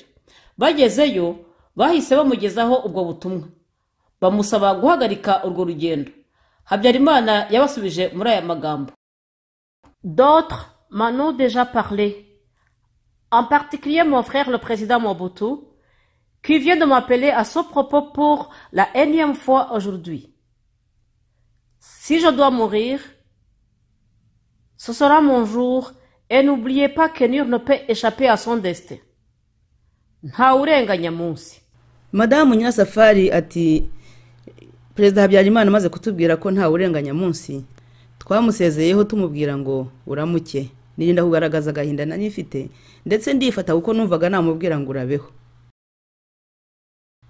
Perezida Habyarimana nawe ngo iyo nama ya Museveni yo ku tariki ya 6 z'ukwezi kwa 4 mwaka w'1994 nawe yaba yaraguteye impungenge ari ukanga ko bazavuga ko ari wowe udashaka amahoro kuko yabwiye uwari ministre muri presidence no kwiruhigira ngo tiyumvisha impamvu Perezida Museveni noneho yitaye ku kibazo cy'u Burundi. Ibyo yamubwiye hasigaye amasaha make ngo wicwe hari ku tariki ya 5 z'ukwezi kwa 4 mwaka w'1994 witegura nyine kujya muri Tanzania umunsi ukurikiye nyuma y'iminsi 2 uvuye kureba umucuti wawe Perezida Mobutu nayo ngo waba warakugiriye inama yo kutajya muri iyo nama. Perezida Habyarimana bwarakeye uragenda nyamunsi ntiwayirenze koko. Imiborogo nayo warayibonye guhera ku itariki ya 1 z'ukwezi kwa 10 mu mwaka w'1990. Isahaha warayibonye. Amarira y'abanyarwanda warayiboneye. Bwa bumwe wabifurizaga bwararumbye, ya mahoro wifuzaga yaragwingiye, ya majyambere yahinduye isura.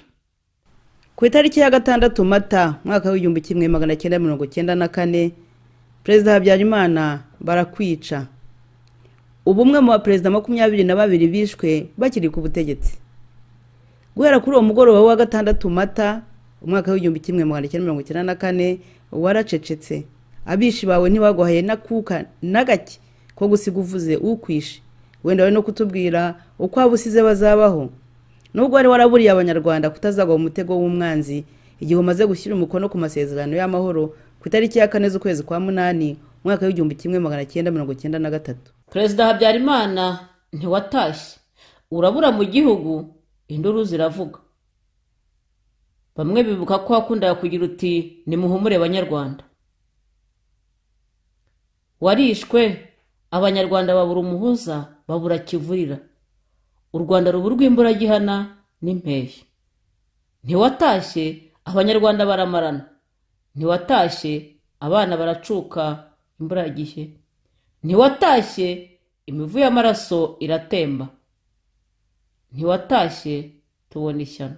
Uwo mugoroba wa 6 Mata mwaka w'1994 igihe indege iguye ku rugo rwawe i Kanombe abari mu rugo bumvise urwo rusaku bahita bumva ko ari wowe uje kuko muri ibyo bihe ngo nta yindi ndege yagendaga muri ayo masaha hafi yiwawe.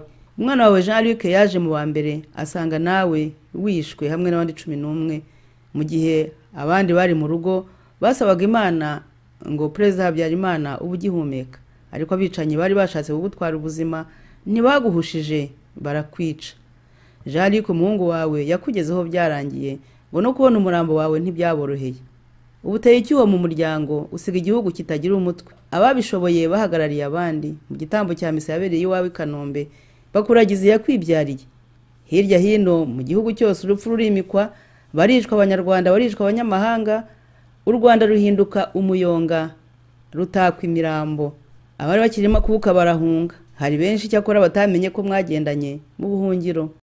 Ese ko umunyarwanda yavuze ngo ntabajyana wowe ukajyana n'u Rwanda rwose ugasiga amatage n'amaterantimba, mbese iyo aho uri urabibona? Ese ko wavuga ngo ntabajyana wowe ukaba warajyanye n'u Rwanda, ubihakana atera imboni ku Gisozi n'ahandi? Ese ko umunyarwanda yavuze ngo ntabajyana ukajyana n'u Rwanda rwose, ubihakana abaza ab'inyamata n'ab'inyarubuye, ubihakana azabaza ab'ibyumba, ubihakana azabaza abo mu Bushiru n'abo mu Bugoyi bamwe birahira ubuvumo bwa Nyakimana. Ese aho abapfuye barabona? Ese bagira ijambo kwa Rurema? Ese wabaye wariyangiye ukadusigira inzibacyuho idaheza? Ese kuki koko wasize igihugu kivangura abazima n'abapfuye? Ese kuki wasize abantu bicwa ubutitsa? aho uri ukomeze uruhuke mubyeyi w'u Rwanda, uruhuke ka gahinda wajyanye watewe n'urupfu rw'abayobozi wasimbuye, nayo ntimba wajyanye uyitewe n'abariya bakugambaniye kandi warabakinguriye imiryango yose y'iwawe, ndetse n'umubabaro watewe n'uko bakugeretseho impfu utigeze ugira mu ruhare, n'amarira yawe yatembeye mu nda igihe cyose wabonaga umwe n'amahoro wifuje bisimburwa n'intambara n'umwiryane. Perezida Habyarimana, imyaka 25 irashize wishwe, izina ryawe riracyavugwa n'abari barutuye n'abarutashye, kandi nta murage w'urwango urwo ari rwo rwose wasize kuri iyi si. Ukomeze uruhukire mu mahoro, wishwe uharanira. Ihuriro ni ku Mana.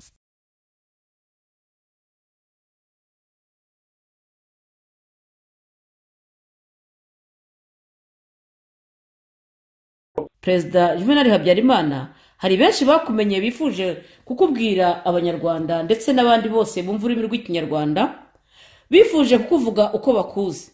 Bose ntituri bubumve kuko ararekwa ntashira, bizatinda ariko ntibizahera. Habyarimana hari icyo ahuriyeho na Kayibanda, bari abantu b'abakirisitu, ni abantu ku giti cya Habyarimana nta kintu cyagaragazaga ko afite icyo kintu cy'amoko muri we, cyane cyane ko ataranakizi cyangwa atigeze anahura nacyo, uretse igihe yari ari mu kazi nk'umusirikare warwaniraga agira ngo arinde amahoro y'igihugu. Ndetse ikintu nagira ngo umushimireho ni uko yubatse ubumwe hagati y'amadini. Niwe wagize abaprotesitanti bari amasekte ku ngoma ya Kayibanda na Perezida, abahindura abanyarwanda buzuye, ndetse anabigaragaza abashyira mu nzego za politiki. Wowe wize amategeko ugakurikira amateka, abaprotesitanti bari barasubijwe inyuma n'amateka. Aho ngaho ariko Habyarimana abyubaka kuri relation yari afitanye na Musenyeri Seninkurongore. Nari umufonctionnaire wakoze mu gihe Perezida Habyarimana yari perezida w'igihugu nyine, aza kungirira icyizere angira ambasaderi w'u Rwanda mu bihugu binyuranye, ariko nabanje no gukora muri za serivisi za leta mu gihugu, ku buryo burya iyo umuntu ari mu myanya imwe n'imwe hari ibyo abona ntabyibagirwe, hari n'ibyo umuntu yibagirwa, ariko hari byinshi ntibagiwe, kandi ubusanzwe sinkunda kwibagirwa ibyo nabonye ndahagazeho. Ubwo rero njyewe mu by'ukuri Perezida Habyarimana muzi ku buryo bunyuranye. Ubwa mbere mubona nk'umuntu, nabanje kwikanga ngira ngo ashobora kuba agira umuntu urakara, ari umuntu ushobora gutera abantu ubwoba, kuko namubonye ubwa mbere kuri peyaje hariya mu Kiyovu muri 70 mpagaze hamwe n'abandi basore tureba abantu bahita, noneho aza kwagera ari mu modoka ya Mercedes, ari minisitiri w'ingabo icyo gihe. Kuri peyaje yari igihari, noneho ahagera imbere ye hari umuntu usa n'uri guta igihe aganira n'uwishyuzaga peyaje, ariko we ari mu modoka. Noneho Perezida Habyarimana arakakisona avuziho, navuga ati mundetse mpite kuko yaragiye mu nama ya leta. Ndabyibuka rwose icyo gihe uwo munsi hari habaye inama ya leta, nari nkirangije humanité, ndi umusore utegereje kujya mu mashuri. perezida ubwe yavuye mu modoka aragenda ajya kubwira icyo gihe ari minisitiri nyine abwira uwo muntu ati nave hangaha muri cyo gukomeza guta igihe ndihuta wa muntu wari imbere ye ahita yatsa imodoka avuga yaragiye kugonga cya giti ni imikwege bashyiragamo mu muhanda kugira ngo adahita icyo gihe twagize ubwoba tuvuga tuti koroneri yarabamaze icyo gihe ari koroneri niyo shusho ya mbere ya perezida Habyarimana nabonye yo gukeka ko ari umuntu ukoresha ingufu ukanga abasivili ariko nyuma yaho naje gusanga ari undi muntu navuga ko rwose ari umuntu uko namubonye mu mirimo yagiye anshinga uko yavugishaga abantu akoresha cyangwa ategeka abereye mukuru ni umuntu wari ufite uburere bwiza cyane yari afite uburere pe ntabwo yashobora kubwira ijambo ribi azamura ijwi ntabwo yashobora kugutuka ngo iki n'iki nk'uko bamwe babikora mbese ubonaga ari umuntu warezwe mu muryango utanga uburere bwa kimuntu ibyo nabihamya rwose ni ibintu nagiye mbona kenshi ikindi nahamya ni uko perezida Habyarimana ashobora kuba wenda hari ibintu yarangayemo agifata ubutegetsi muri 1973 nkomeza kwibwira ko adashobora kuba yarabikorera ubugome ariko nanone burya perezida w'igihugu habaye ibintu bibi cyane bikabije abigiramo uruhare nako abigiramo uruhare ndashaka kuvuga abanyapolitike bari ku ngoma ya perezida Kayibanda bakoranaga nawe muri guverinoma bapfiriye muri prison biriya ni ibintu byabaye ikosa rikomeye cyane kandi nawe byakomeje kumuremerera ndabizi kuko yongera bimujije mu kwezi kwa 10/93 yaje i Paris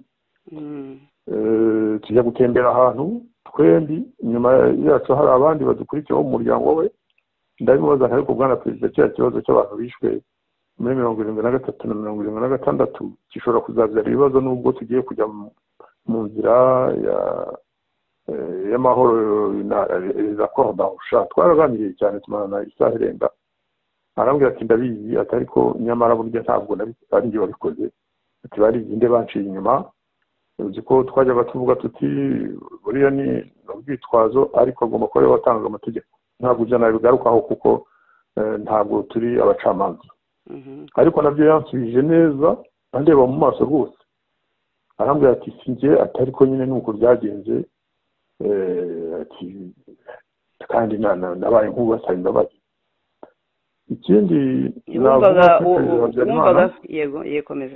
numvaga bimuteye byaramubabaje bimuteye n'ikibazo yibaza ati ibi bintu nzabyifatamo nte nyuma ya guverinoma nshya ntazaba nyobora uko nshatse mbese kuko nzaba nsangiye ubutegetsi n'abandi wumvaga rwose bimuteye impungenge njyewe niko nabifashe icyo gihe ibyo byose ariko ashaka kubivamo avuga ati tugomba kubaka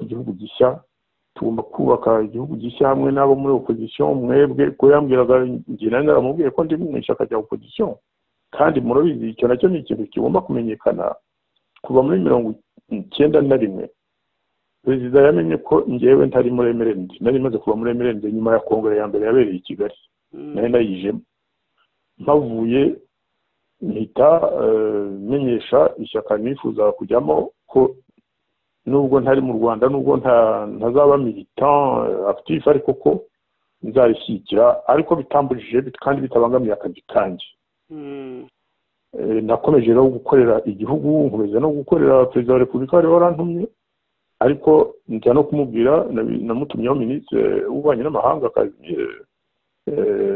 Bizimungu mubwira ko agomba kubwira perezida ko njyewe ntakiri muri MRND ko nayivuye noneho perezida Jipari arabimbaza ati ni kuki wavuye muri MRND yumbaza wenda twari kuganira ukayigumamo ndamubwira nti monsieur perezida wenda ntabwo niyo tuganira ntabwo nari kuyivamo kuko mfite impamvu zikomeye ndamubwira nti njyewe impamvu nayivuyemo nuko ntari nkisanga munabonaga ndashobora gutanga ibitekerezo naranigwaga kandi mubwira ko hari abantu bayirimo bakomeye tudahuje ibitekerezo ku bibazo by'u Rwanda. Barambwira ati icyo ngusaba ni ugukomeza gukorera igihugu akazi cyagushinze. Nanjye ndamubwira nti Monsieur le Président, nzakomeza akazi kanjye kuba ambasaderi, nzabubaha nk'uko nsanzwe mubaha, kandi nzakora ibyo muzansaba gukora byose. Nzabagira n'inama ku byerekeranye n'umubano w'Ubufaransa n'ibihugu bindi mpagarariye mu Rwanda, ni ukuvuga Espagne, Portugal, nyuma haje kujyaho na Italy. Ntabwo perezida yigeze amhungabanya mu mirimo yanjye y'ambasaderi mu myaka 3 namaze ndi muri opposition, kandi ariwe perezida wa Repubulika. Nakomeje gukorana na serivisi za presidence nk'uko byari bisanzwe, ahubwo muri minafeti niho nahuraga n'ibibazo, kandi yitwa ko harimo umuminisitiri wo muri MDR, niho nagize ibibazo, ariko iteka ibibazo navuga nti ahangaha muri ibeshya cyangwa murandenganya. Presidence niyo yavuga iti kora akazi kawe, ibindi ntubyiteho. Aho naho byanyeretse ko yari afite ikintu cya tolerance. Ubundi yashoboraga akimara kumenya ko ntari mu ishyaka ayobora, yashobora guhita avuga ati mu muvane bajya ahandi cyangwa atahe mu gihugu. Ntabwo yabikoze. Byaraje byerekana tolerance, kandi nyine hari n'abandi bantu, hari abavuze ngo kwari ukurangara, hari abantu bitashimishije ko bavuga ati agomba kumuvanaho byanze bikunze, bagahora bamusaba ngo namvaneho, akababwira ati ntabwo nshaka kumuvanaho kuko akora akazi keza, akora neza, akorera igihugu, ntabwo kuba mu ishyaka runaka aribyo bituma umuntu akora akazi ke neza. Ibindi navuga nabonye cyangwa kuko muri iki gihe bakunda kuvuga amagambo menshi bamutunga agatoki, ibya kera byari bibi, tumaze imyaka 25 twaribohoye, ukibaza uti ari perezida Habyarimana ari na FPR, ninde wobushye u Rwanda? Reka ntange ingero z'ibyo bakunda kumubeshyera cyangwa kumugerekaho bitari byo, nk'ivyerekeye imibanire ya perezida Habyarimana cyangwa ya guverinoma yayoboraga n'ubwoko bw'abatutsi, kuko nibyo bakunze kuvuga. N'uyu munsi nabyumvise kuri Radio Rwanda, n'ejo nabyumvise bavuga ko Habyarimana yabuzaga abatutsi, yababuzaga mbese guhumeka. Ngiye ngasanga ibyo ngibyo atari byo. Reka dusubire inyuma gato. Perezida Habyarimana yakoze coup d'etat, yafashe ubutegetsi ku tariki ya 5 Nyakanga 1973. Nk'uko nabivuze, hari abanyarwanda bapfuye bagwa muri prison. Uwabikoze amateka niyo azamucira urubanza, ariko ngiye nkeka ko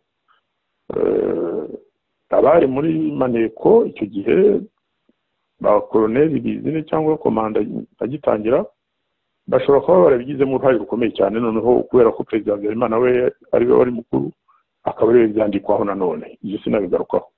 Ikibazo cy'abatutsi nahamya ko wenda ashobora kuba nibeshya, hari abafite imibare yindi, ariko nge nzi ko kuva ku itariki ya 5 Nyakanga 1973 kugera ku itariki ya mbere y'ukwezi kwa 10 mu 1990, abatabizi babimenye, abana bakiri bato n'abakuru wenda bakeka ko atari uko bimeze babimenye.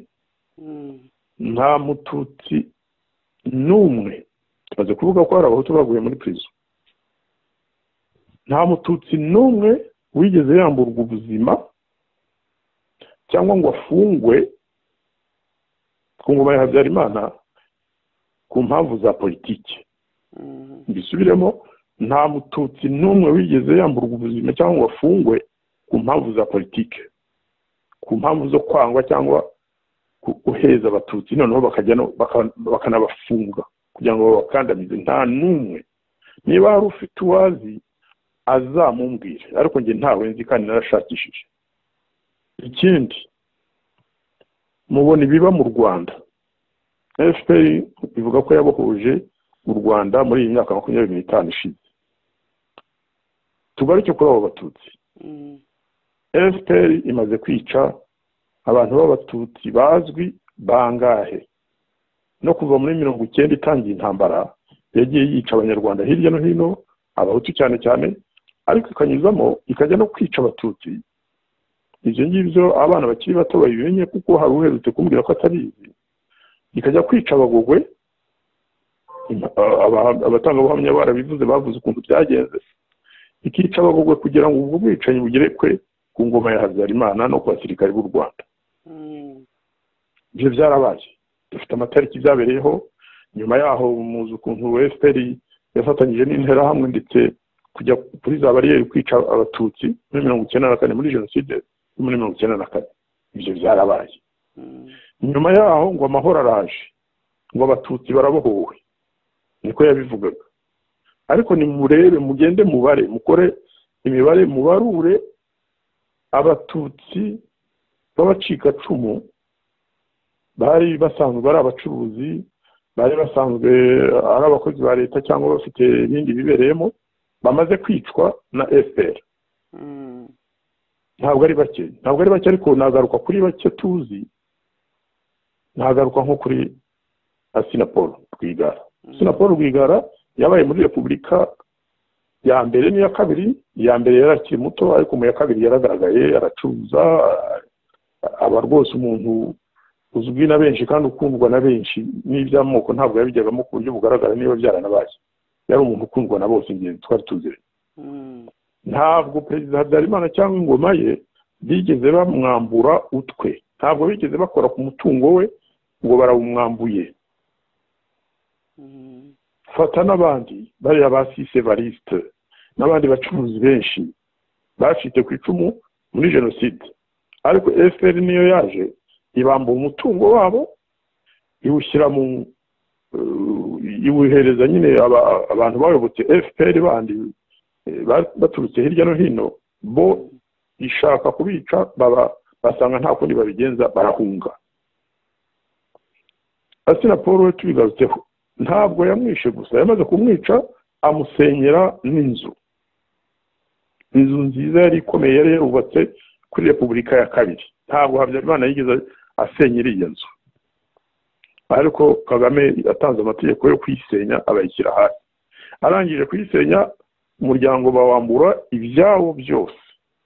Bamaze kubambura babashyira muri prison. Adeline Rwigara, Diane Rwigara na Anne ndetse n'umuhungu barigeze gufungwa barabafunga. Ibyo ngibyo ntabwo ku ngoma ya Perezida Habyarimana byigeze biba. Nta mututsi cyangwa umuhutu bigeze bambura ibye bakamusenyera barangiza bakamwica cyangwa bakagira bate. Ibyo ntabwo byigeze bibaho, kuko bijyanye nanone n'imyifatire y'umuyobozi w'igihugu.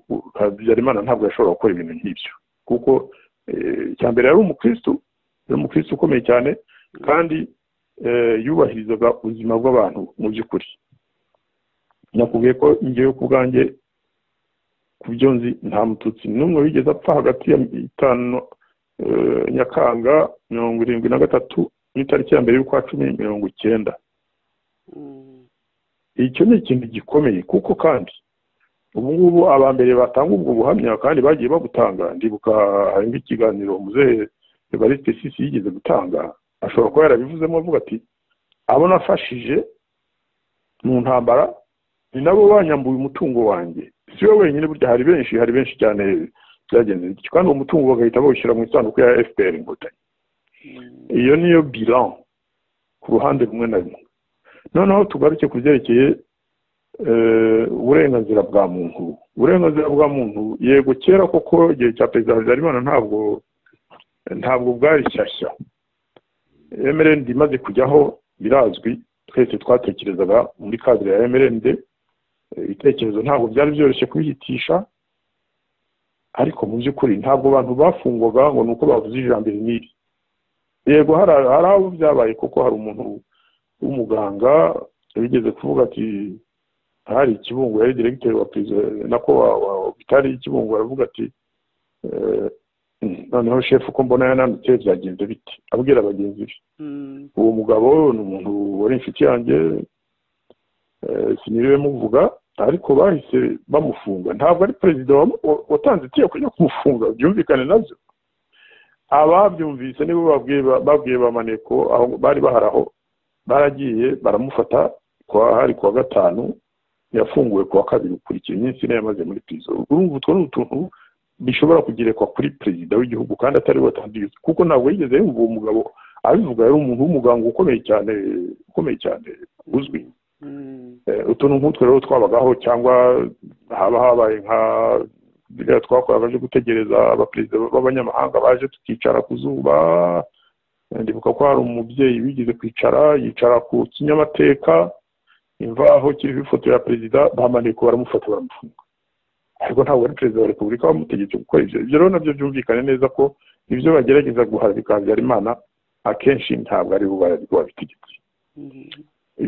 Ibyerekeye rero kiremwa muntu navuga ko perezida Habyarimana yubahirizaga ikiremwa muntu, ariko wenda ubwigenge bw'ibitekerezo, ubwigenge byo kuba umuntu yashyiraho ishyaka cyangwa ntabwo byari bihari, ariko aho biziye yabikoze. Nubwo babeshya ntabwo ari ukubera FPR, yabikoze aho aviriye i Paris mu nama ya Labole, amaze kuganiraho n'abandi bayobozi b'ibihugu. Perezida Mitterrand yamwumvishije ko nta kundi ziragenda, yahise afata icyemezo, ageze mu Rwanda ashyiraho komisiyo ya Diomamento yo gutekereza. Ntabwo yabikoze wenyine ngo mfashe icyemezo ko ari uko bigomba kugenda. Yashyizeho itsinda ryo kubyiga, baragenda barabyiga, barangije baragaruka babijyaho impaka, baza kwemeza ko amashyaka menshi agiyeho. FPR ntabwo ari yatumye amashyaka menshi ajyaho. Icyo nacyo cyemerwa ko ni bilan. Hari aho umuntu bashobora kumara imyaka 19 ari mu nzira mbi, noneho bamubwira bati hari yuribeshya, akemera akikosora agashyiraho ibyiza. Ibyo ni ibyo kumushimira, ahubwo ntabwo ari ibyo kumugaya ngo. Kandi mwibuke ko n'igihe cya perezida Habyarimana muri Afurika hose hari amashyaka. Ishyaka rimwe rukumbi niryo ryayoboraga ibihugu. Mu bihugu byose twari duturanye, Kongo, Burundi, Uganda, Tanzania, hari amashyaka ariko byari bitamera nk'ubu. Muri Afurika hose, Afurika yo hagati, Afurika y'Iburasirazuba, Afurika y'Iburengerazuba, nuko byari bimeze kenshi ku buryo nta n'uwakwirirwa bigarukaho, kuko burya amajyambere haba muri politiki haba no mu bindi agenda ahererekanya. Tugaruke noneho ku majyambere ubwo nyavuze. Amajyambere ikigaragara kandi njye nakwemeza ni uko perezida Habyarimana yakundaga rubanda.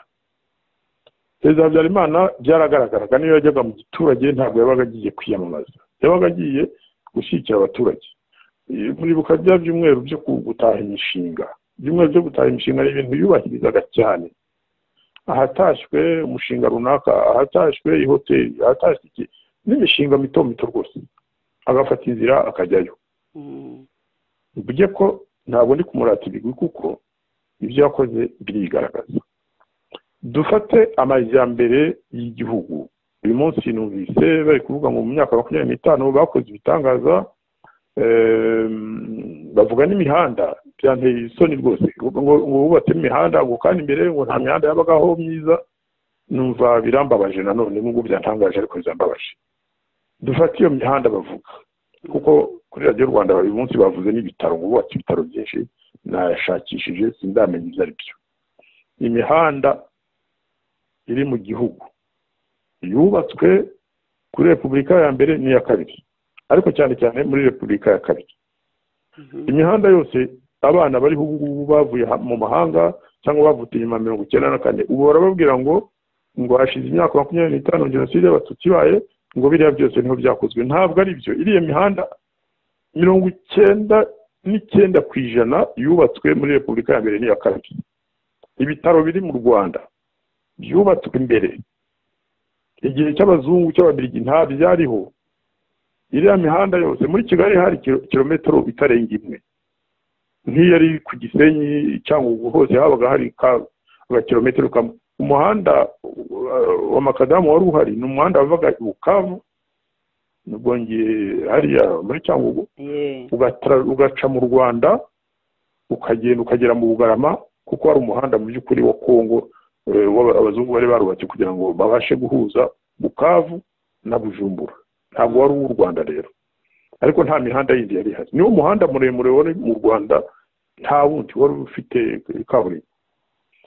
umuhanda wa kigali butare kanyaru, kigali butare cyangugu uciye muri nyungwe, kigali byumba, kigali kibungo ukagenda ukajya muri tanzania, kigali ruhengeri, gisenyi, kigali gitarama ugana ku kibuye, buriya wari uri hafi kuza, wari waratangiye finansima yayo, amafaranga yari ahari ategereje. Imihanda yose miremire igiriye akamaro abaturage, ibyo bitaga desenclavement, kuko u Rwanda ni igihugu gikikijwe n'ibindi bihugu, ntabwo tugera ku nyanja. Iyo mihanda yubatswe muri Repubulika ya mbere n'iya kabiri, cyane cyane ku gihe cya Perezida Habyarimana. Abana batari bariho icyo gihe babimenye. Ibitaro ibyinshi byubatswe muri icyo gihe, imbere hari ibitaro gusa byari bya Kiliziya Gatolika.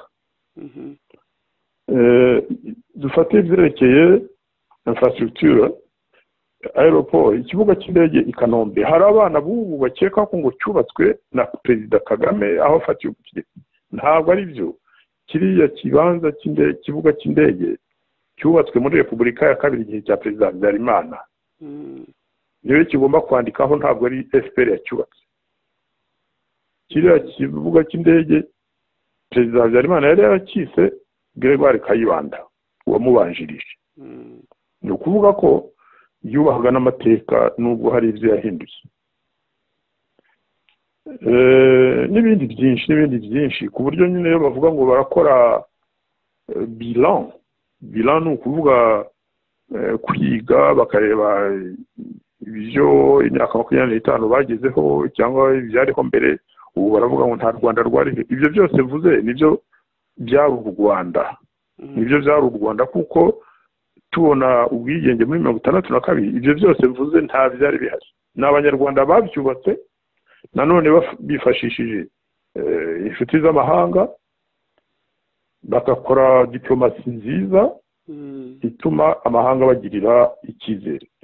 Tuvuge bya diplomasi noneho. Diplomasi burya ijyana n'amahoro mu gihugu.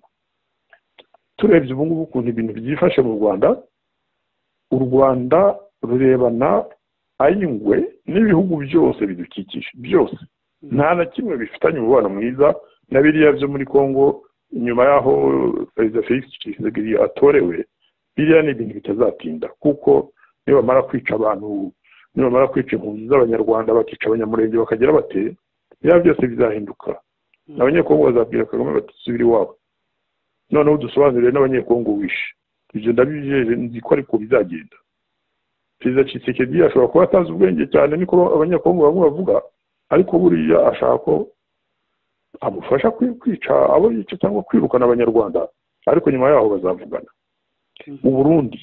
Uburundi kenshi bashatse kwica na perezida w'Uburundi, Perezida Nkurunziza. Pierre bihamye byarabaye, bashatse kubikora. Ni ya coup d'etat nibo bari bayiteguye, nibo bayiteguranye n'abasirikare byaje kugaragara ko u Rwanda rwo rwabafasha. Murabona uko bameranye na Uganda. Tanzania ni ukubeshyana, ariko ntabwo bafitanye umubano mwiza. Reba umubano bafitanye na Afurika y'Epfo, nubwo perezida agera bakamwubaha, bo bakamwakira neza, ariko bafite ibyo bamubaza. Kujyayo mu gihugu cyigenga, mu gihugu yagombye kubaha, bakica abanyarwanda. No mu bihugu byose ibyo mvuze haruguru, Uganda, Tanzania, Zambia n'ahandi, leta y'u Rwanda iragenda ikica abaturage.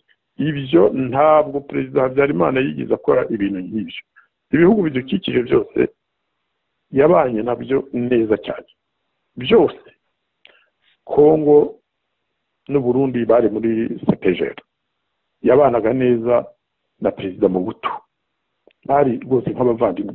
Yabanye neza na ba perezida bose bayoboye Burundi, nubwo hari ibibazo, ariko babanaga neza bakagenderana. Ntabwo yigeze ashaka kwivanga mu byerekeranye n'ubutegetsi bwo mu bindi bihugu. Ibyerekeye politiki yo muri Afurika naho nuko.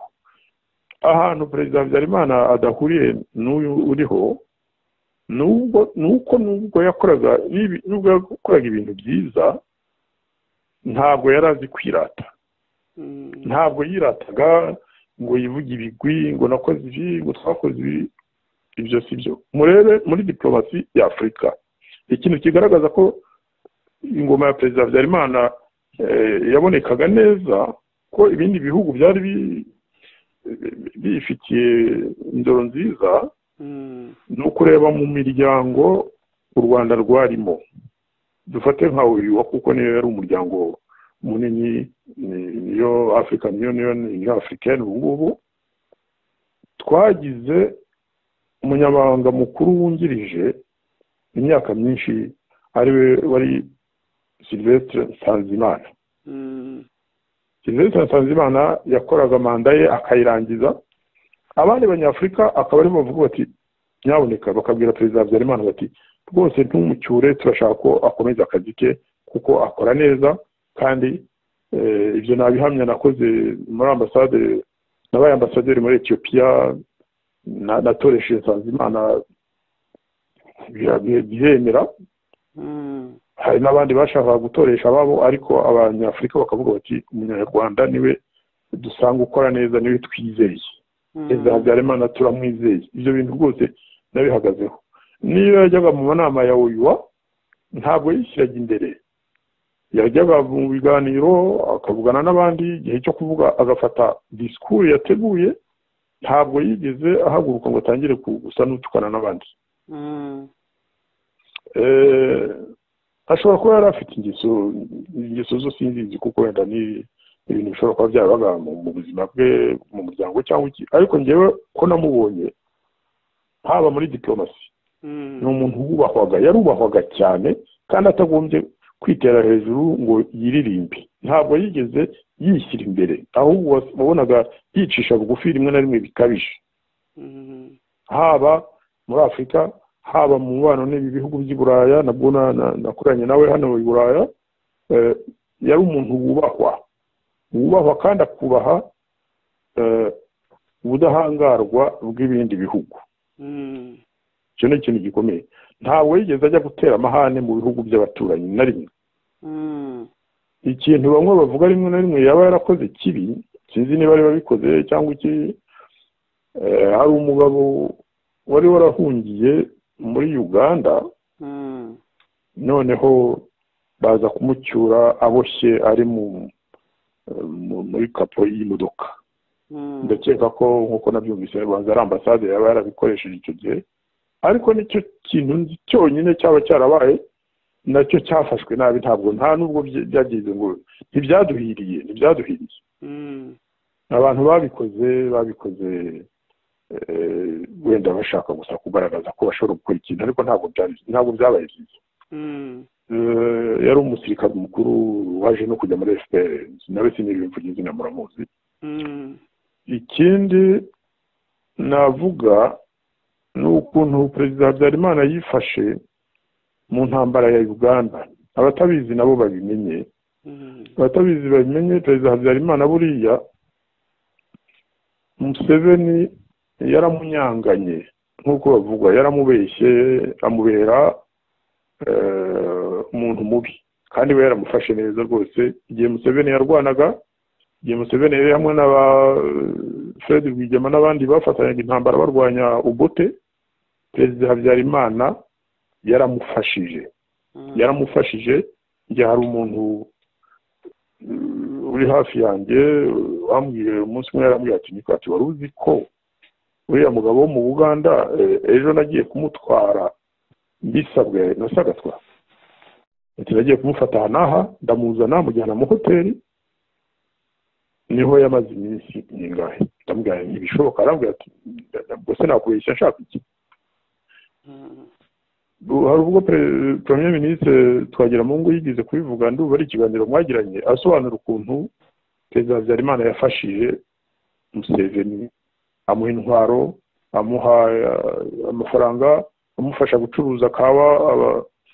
Abanyeshyamba ba Museveni nyine bagurishaga kugira ngo babeho, kugira ngo babashe gukora intambara. Yacaga mu Rwanda iyo kawa, amafaranga avuyemo bakayabaha, akaba ariyo baguramo intwaro. ariko yageze aho aramugambanira. Ibyo ntawabigarukaho, ni politike. Ni politike bigaragaza nabwo ko perezida Habyarimana yari afite ukuntu yizera abantu cyane. Hari umuntu wigeze kumbwira ati buriya ati ibyo yakoze ati ni ibya gihutu, kandi n'umututsi wabimbwiye ati ni ibya gihutu, niho nyine twabafatiye. Birashoboka ko ari byo, ariko kandi nkeka ko ari kamere ye, yari afite kamere yo kwizera abantu. Ibindi bishobora kuba bidahuje n'ibyo mvuze, ababizi kundusha, abamuzi kundusha bashobora kubivuga, ariko njye nuko nabibonye. Yari umuntu ugira confiance, akagira confiance umuntu. Nakubwiye ivyerekeye ibyo bita ivanguramoko ryariho. Ivanguramoko ryariho nibyo koko, abatutsi hari ubwo basigazwe inyuma cyane cyane mu guhabwa amashuri, mu mirimo ya leta, mu gisirikari, mu gijandarume, mu gipolisi, n'ibyo ashaka kuvuga. Ariko hari ikintu gikomeye bakunda gukritika njye ntemera, ni ibyerekeye ekilibre, ibyo bita ekilibre, iringaniza. Iringaniza perezida Habyarimana yarishyizeho, njye ndarizi kuko muri minisiteri nakozemo iryo ringanizo ryarakurikizwaga cyane. Ryarakurikizwaga ku buryo ndetse aho nakoze hanyuma muri minisiteri y'abakozi ba leta n'imirimo, buri mezi 3 trimestre, buri gihembwe habaga raporo igaragaza uko imirimo muri leta no muri za entreprise privé, ukuntu imirimo yagiye ihererekanywa, n'ukuntu mbese isangirwa hagati y'abahutu n'abatutsi n'abatwa, hagati y'uturere. Ibyo byarakorwaga, ntabwo nakwirwa mbihakana, kandi si bibi. Njye mvuga ko aho kugira ngo abantu babeshye ngo nta moko abaho nk'uko bimeze muri iki gihe, ariko wajya kureba ugasanga ubwoko bumwe bufite 99% cyangwa 90% mu gisirikari, mu gipolisi, muri serivisi zishinzwe umutekano zose.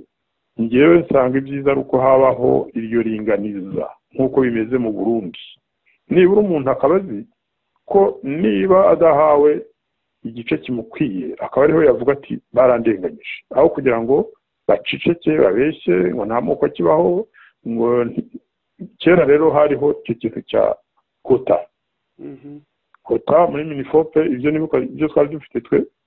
Abatutsi bari bafite 14%, abatwa bafite 1%, abahutu bafite 85%. Niyo yari imibare officielle. Yewe habagaho na za code, nubwo tuye tuvuga ngo hari code PIN, ariko ndakera habagaho code, umubare runaka ukavuga abatutsi, umubare runaka ukavuga abahutu, ukavuga abatwa, undi ukavuga abanyamahanga, ariko byari ibintu bizwi officiel. Reka rero nguhe sigiparu, ni ibintu nahagazeho muri 82 na 3 ndi muri minifope, ndi umunyamabanga mukuru. Minifope yandikiye za entreprise zimwe na zimwe, ibigo by'imirimo. Nibuka cyane ni BRD, ya banke BRD, ndibuka Electrogaz, ndibuka ibigo byayoborwaga n'abahindi bimwe na bimwe n'ibindi. Ariko ibyo nibuka cyane ni BRD rero yayoborwaga n'umugabo witwaga Jean Damascene, umunyarukiko. Noneho dukora raporo tuvuga ko muri BRD hari abanyaruhengeri 40%. Ko ibyo bintu bitagomba kwemerwa, ko bagomba kubisubiramo bagashyiramo n'abandi bakomoka ahandi. Electrogaz yo ikaregwa ko igizwe n'abatutsi cyane, hafi 40%. Noneho aho wayoboraga Electrogaz, André Katabarwa, aboneye iyo baruwa, aravuga ati ndabigeza nde. Ahita ajya kureba perezida, avuga ati muri minifope bandega kuvangura, niko nabyita, ko mbera abatutsi, ko ndaha abahutu imyanya.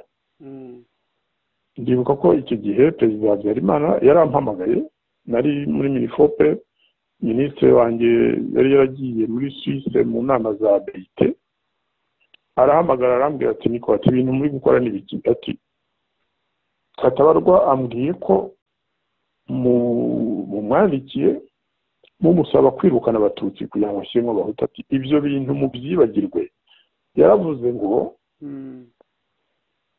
niba abatutsi mutabaha akazi ngo mwibwira ko bazajya he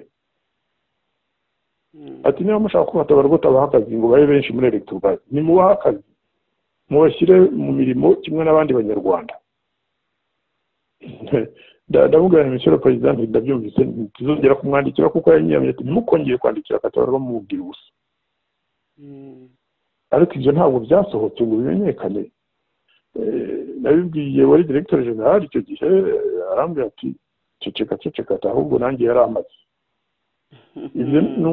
icyo ni ikintu kigaragaza perezida Habyarimana uwo yashobora kuba ari we mu by'ukuri ntabwo yigeze atoteza abatutsi ababimurega barabeshya serivisi zacu nizo zakoraga rimwe na rimwe icyo bita excès de zèle zigashaka kuvangira perezida ariko we ntabwo yabishakaga hari n'ibindi byinshi navuga natanga ingero ariko nta gihe dufite uyu munsi twazabiganira ikindi gihe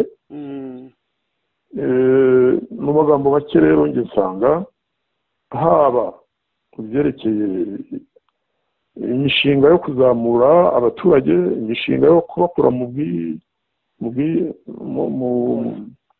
muri isolement yo kudesenclava igihugu njye nsanga perezida Habyarimana yari ameze nk'intangarugero mu by'ukuri ibintu atabashije gukiza ni ibyerekeranye n'imibanire y'abahutu n'abatutsi wenda agakeka ko ubwo yazanye kota byarangiye ni ikibazo cy'impunzi kuko ikibazo cy'impunzi buriya cyateye ingorane zikomeye cyane hari abavuga ko ngo cyari kigiye kurangira n'ibyo koko ariko byaratinze burya ushobora gushaka kurangiza ikibazo cyarageze aho kitongera kugarurirwa kubera ko watinze kubera ko wazariye kubera ko washutswe kandi abamushutse bamwe ntibabazi ariko hari abantu bari muri komite centrale ya MRND babujije perezida Habyarimana gufata ibyemezo nyabyo ntabwo twabagarukaho bamwe barigendeye kandi bari no muri opposition Imana niziye ko bakiriye ariko biriya byo kwanga ko impunzi zitambuka ntabwo ari perezida Habyarimana ni abantu bari muri komite centrale muri komisiyo ishinzwe icyo kibazo cyane cyane ishinzwe n'ibibazo birebana n'amahanga nibo babihagazeho twagiye mu nama yabyo ku kibazo cy'impunzi abo bantu nibo babyangiraga ubwo rero si uko ntabwo mbaye avoka wa perezida Habyarimana ariko nashatse kugira ngo nganire nawe mvuge bimwe na bimwe mu byo nabonye yego ibi nabivuze ibyo bitarashimishije abanyarwanda ibijyanye n'abantu bapfuye ariko kandi arabeshyerwa ibyerekeye ivanguramoko perezida Habyarimana ntabwo ari umuntu ubajije abatutsi bari baziranye nawe hafi ya bose bari abafonctionnaire ndavuga nk'abambaguta navuga nk'abamaharangari navuga abacuruzi bariya abacuruzi bose ni abantu yubahaga kandi yafataga neza ariko ntibihagije burya zakota wenda iyo zifatwa neza kuko zigakurikiza nta kibazo cyariho ariko rero ntabwo twakwishyira mu mwanya w'abantu ngo tuvuge ngo ipfunwe bagize ngo bigizaga nkana oya burya umuntu avuga ati ndababaye ababaye nyine koko ibyerekeye bilan ya FPR nabyo nubishaka twazabivugaho ariko uyu munsi twagira ngo tuganire kuri perezida Habyarimana uko namubonye uko namumenye n'icyo namuvugaho urakoze cyane nanjye ndabashimiye murakoze